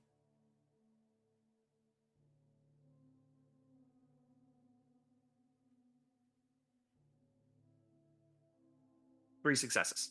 3 successes. As you're walking along, kind of looking over the concrete, there are some features that stand out to you. You see broken edges as if something was originally tethered to or potentially anchored to the siding that have been completely broken off. Like hooks had been ripped out of the walls of the siding of this alley. You also see faded tears in the side or scratches in the side of the concrete. And there is definitely discoloration on the concrete itself that hasn't worn away or washed away. With your knowledge and senses, these scratches appear to be claw marks that had raked across the insides or along the ground of this particular area where this, whatever it was anchored here. Like it broke off and broke away from the siding or had been torn away from the siding. As you get closer, a chill settles upon you, upon your very core. Very unnatural chill considering the hot and humid temperatures of the area. And in your ear you hear, yes, this is it. Yes, good. And you can feel the pinpricks start to crawl down your arm before immediately unlatching and disappearing.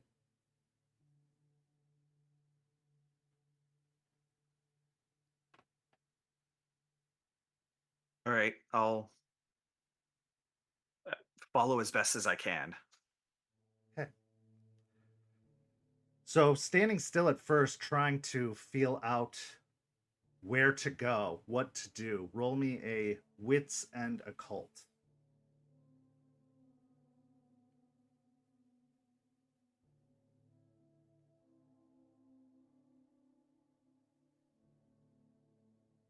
Two successes. You can't seem to discern a direction. You know the direction that the spirit leapt off on, that your companion leapt off on, but you can't really tell where they went from here. You can't discern a direction.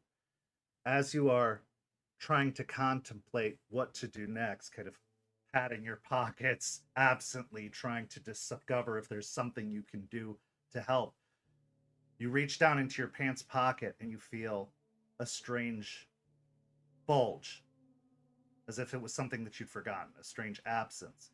Reaching into the pocket, you pull out a pair of glasses. You don't remember putting them there.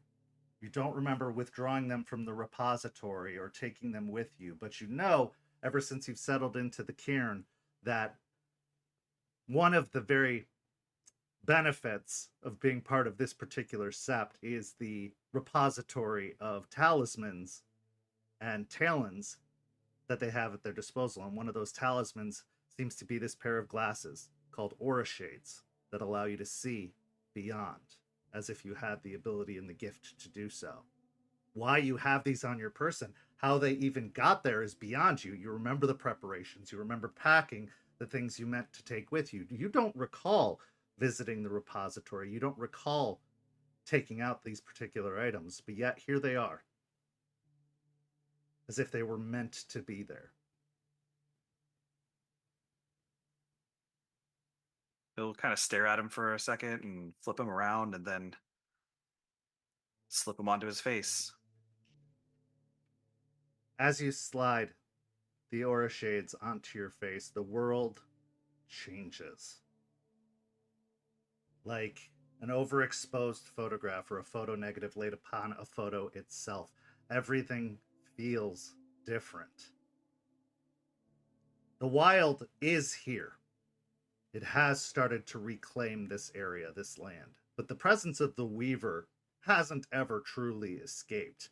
This was an industrial place, and the Weaver can still very much be felt here. You can see the patterned spider webs making up the siding of this channel that you find yourself in. You can see the large silos reaching up to the sky, slightly broken, slightly bent. And you can see utter carnage on the other side. Carnage that would have been very apparent had it been on this side of the Umbra. But on the other side, they don't have cleanup crews. They don't have entities that can help assist.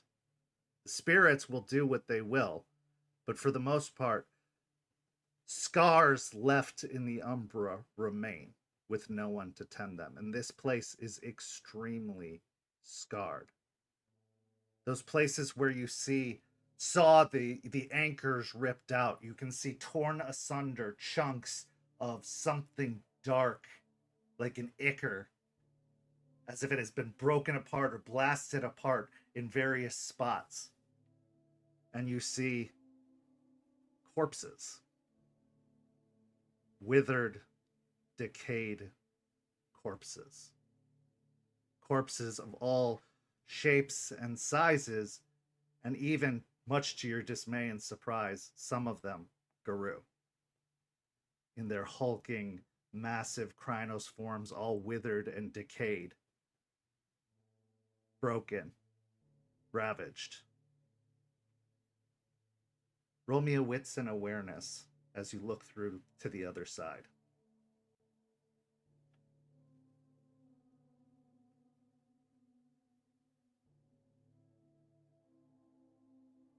Five successes. It's been a long time since you've seen Hashigat in his natural form, as he appears. But looking amongst the corpses and the carnage, you see the long, serpentine, black-scaled figure of Hashigat happily slithering about, inspecting, moving up, and clawing away in his almost little draconic body at the corpses, at the chunks, at the ichor. And as he approaches it, his large serpentine jaws open and he starts to consume the ichor, starts to drink in and devour the flesh. Like a scavenger, he moves about ravaging, attacking, consuming, feeding on not just what could be considered physical on this side, but even what considered to be energy or spiritual. Drawn by this disgusting, plaguing energy, the worm spirit feasts, devours, decays, and consumes, taking in as much as he can. And as he does, you can see his form shaking and shivering and shifting and growing. He goes to the center point of what was some sort of anchored thing. You can see the broken off anchors on the umbral side just hanging limply, and he approaches those anchors and starts to claw at them, taking big, large clawfuls and consuming them into his mouth.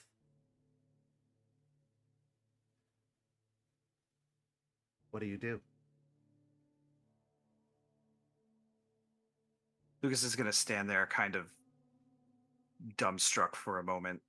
He imagined a lot of things, but he did not imagine something to this scale. He's going to start walking towards Hashgut. Why exactly did you bring me here? Hashgut stops as he hangs on one of the anchors, and looks over in your direction, and recognizing that you see, now that you have the aura shades equipped,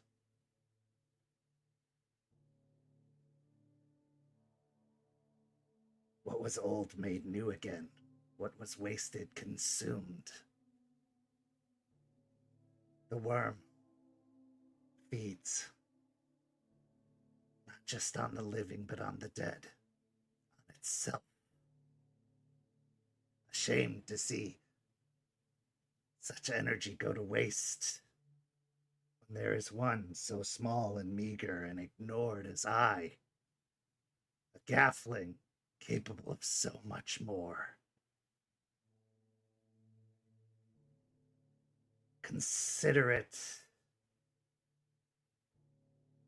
forced promotion. So you taken all this stuff here, and it's not here anymore. Like recycling. Cycling. Yes, yes. Repurposing, reusing. I could not have this if it wasn't for you to bring me here to rekindle, reinvigorate, renew.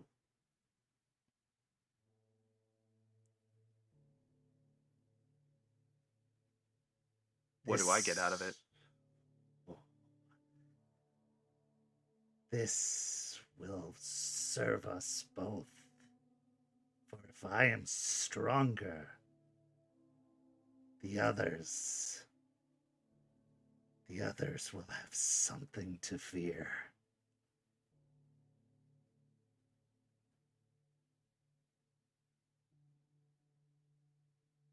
Who are the others? Always others. Bigger, stronger, more powerful. He skitters off of the anchor, going down along the channel over to another side where you see a massive crab-like creature that is long since dead, but is huge, gigantic, probably 12 feet tall when standing, a good 18 feet wide, but it is broken, crab claws broken off and discarded to the side.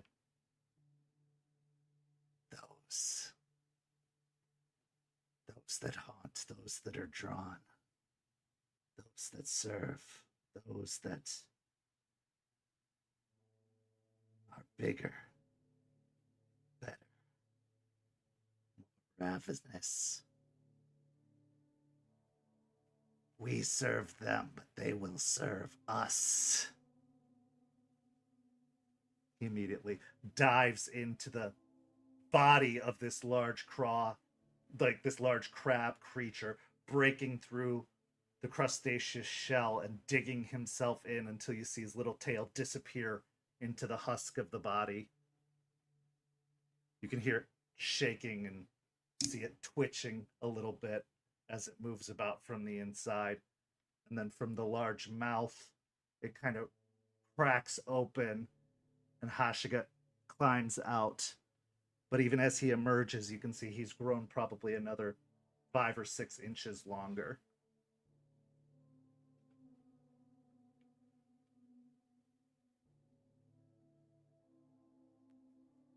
You could grow too.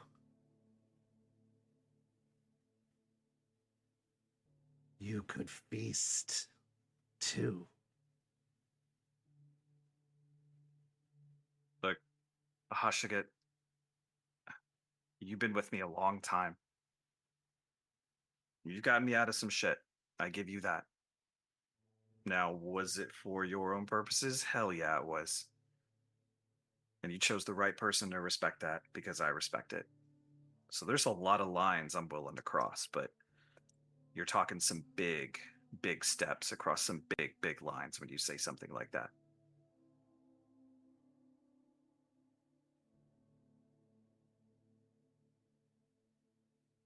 Lucas,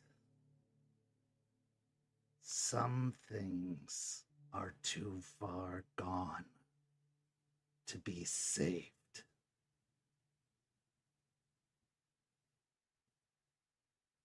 here. This vain attempt to preserve only stalled what's coming.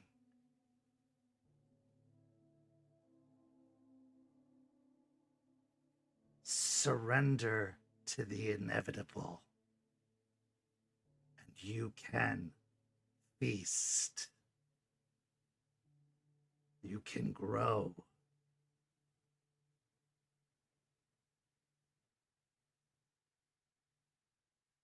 Fortune favors the bold, not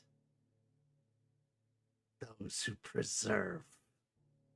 Stop defending, start attacking.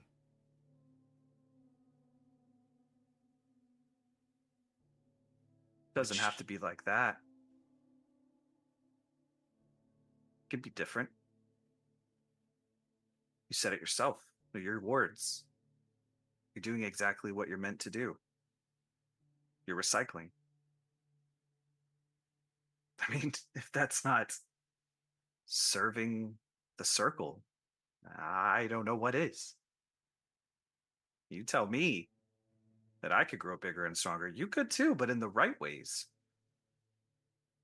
You could be what you were truly meant to be. And what's that?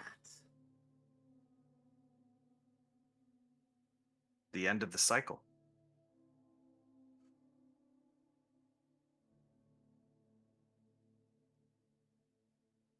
It's exactly what I am. The end. No more rebirth, no more regrowth. Just let it die and decay. The story is over. All good things come to an end. Let the end come.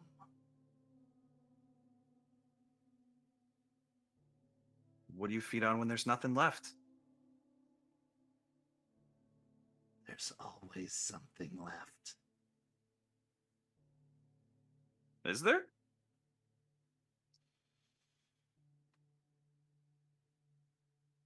When the worm eats its fill, the worm eats itself.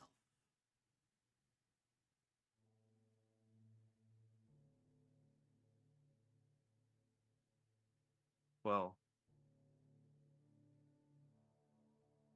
that just sounds like bad business to me.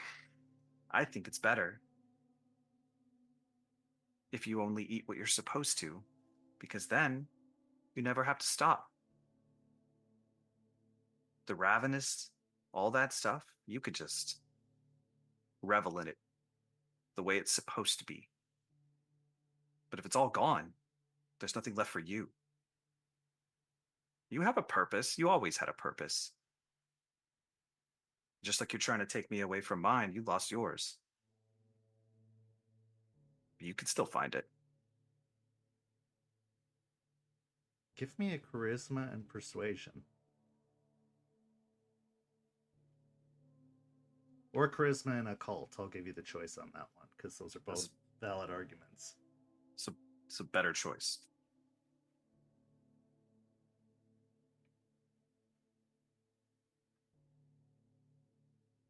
Two successes. Ashigad contemplates, staying perched within the broken open maw of the large crab-like creature.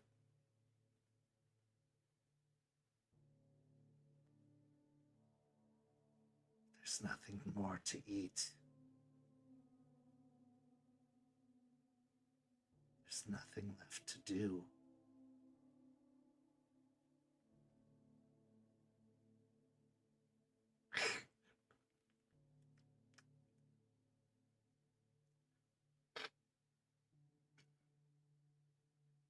Enough talk. Leave me to my doings.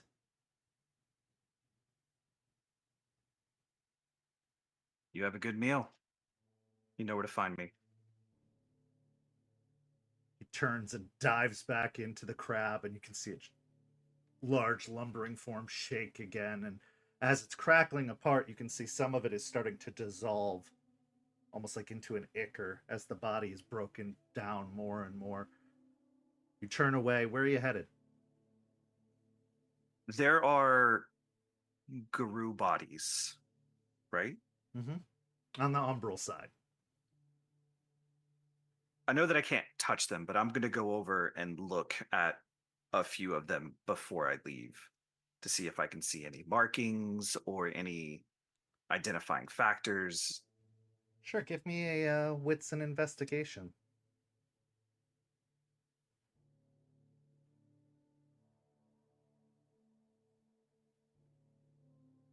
3 successes.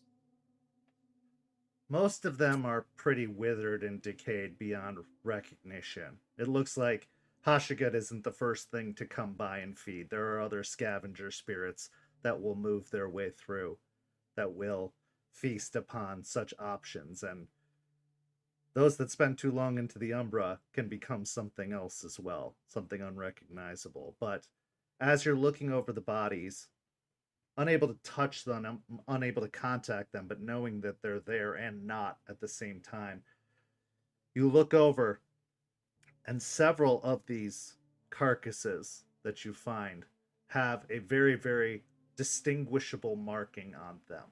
And that marking is a long, curving spiral in on itself.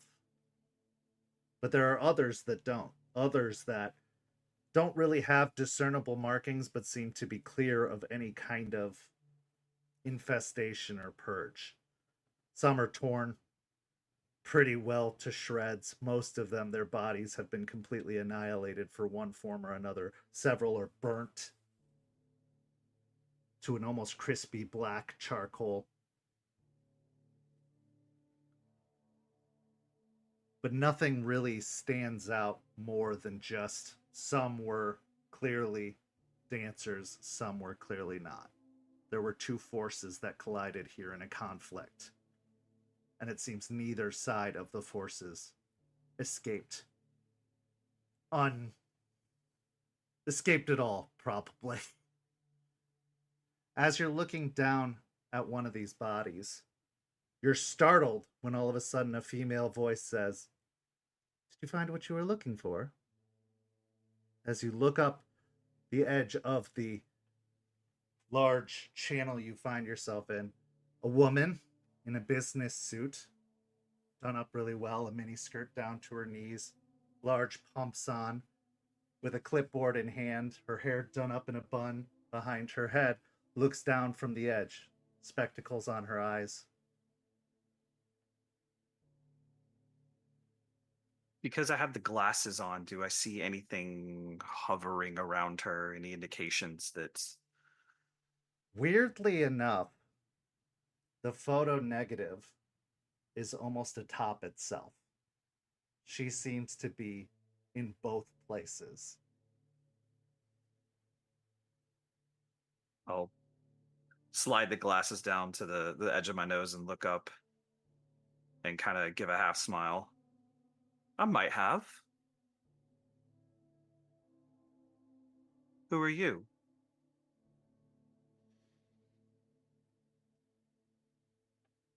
An assessor of sorts, I suppose. Coming to see what remains, like you. Curiosity piqued our interest. Who sent you to assess, if you don't mind me asking?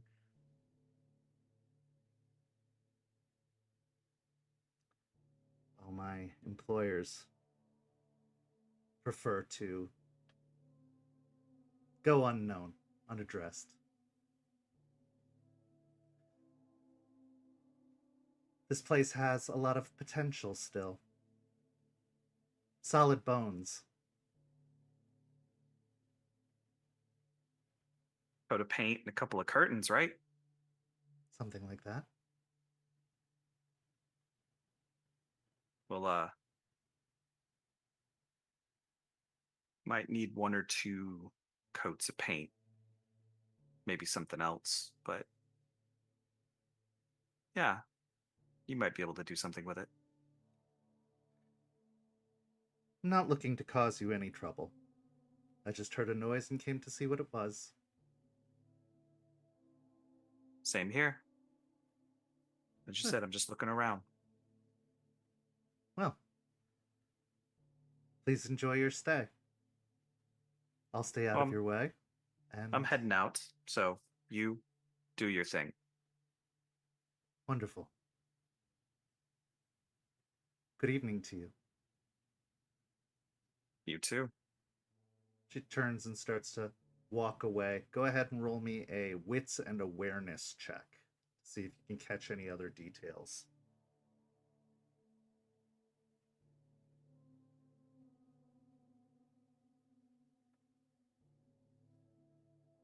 Three successes.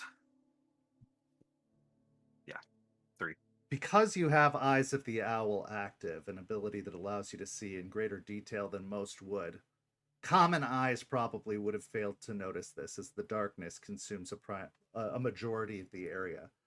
But as she turns, that clipboard that she has pressed to her chest, you're able to make out some letters at the edge of the clipboard that were not obscured by her arm.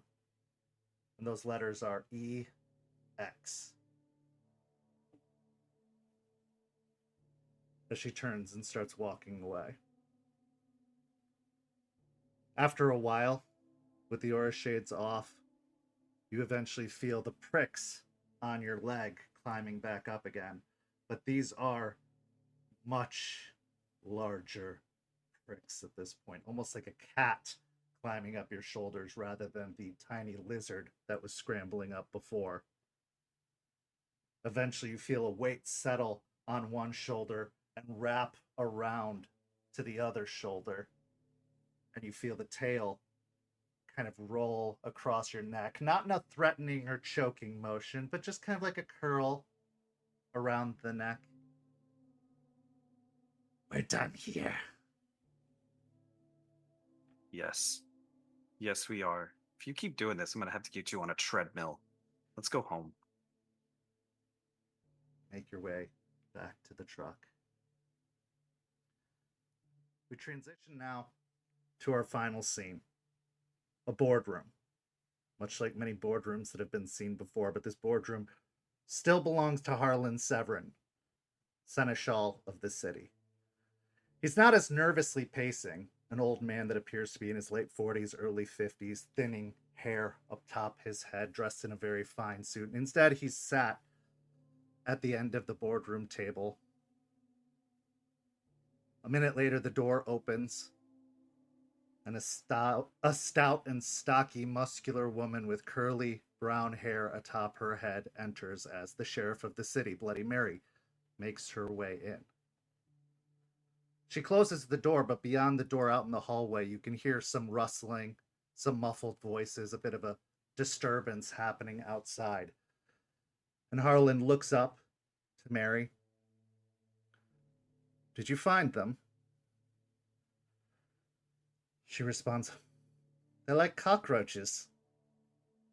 Gotta kind of track them down. But yeah, we got one.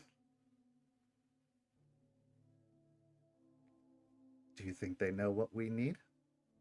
Do you think they're capable? I think as long as you got the instructions, they can do what you need. They have a knack for that. Harlan smiles and nods. Very good, bring them in. Mary turns back to the door, opens the door. Oi! Bring him in.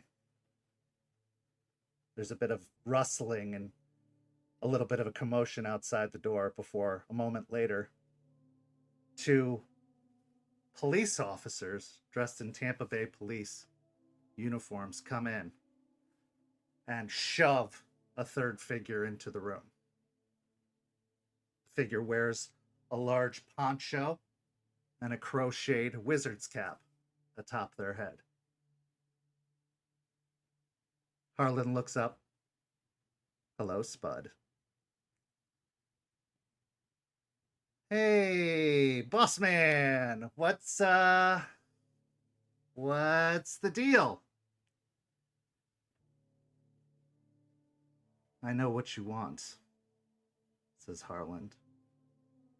But you're gonna have to do something for me first.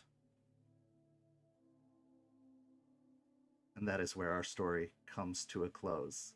Thank you so much to the incredible players of this particular session. Thank you so much to everybody watching at home. If you're going to Gen Con this weekend, come by and say hi. I will be running 5 game events all throughout the weekend for Renegade, so you could possibly play at one of my tables where I run Werewolf the Apocalypse or Vampire the Masquerade. You could sit in at one of those tables. Also, 2 more of our storytellers, Mimic and Tyler, will also be there. So come by, say hi to us. Let's hang out. Let's get a drink. Let's do something fun. But yes, we will be at Gen Con this weekend.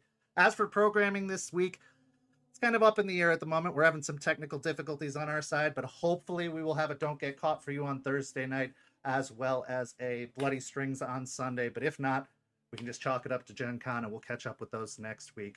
But thank you so much for watching. Rage Across Tampa will be back next week on Tuesday, so you can get to episode 33 and see what hijinks this pack gets into. Thank you so much for watching, and have an absolutely wonderful evening. Good night, everybody.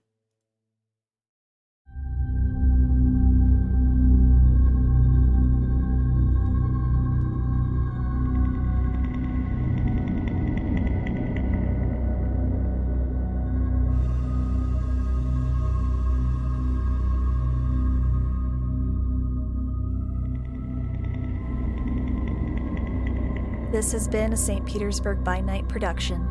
Rage Across Tampa is produced in agreement with the World of Darkness and Dark Pack.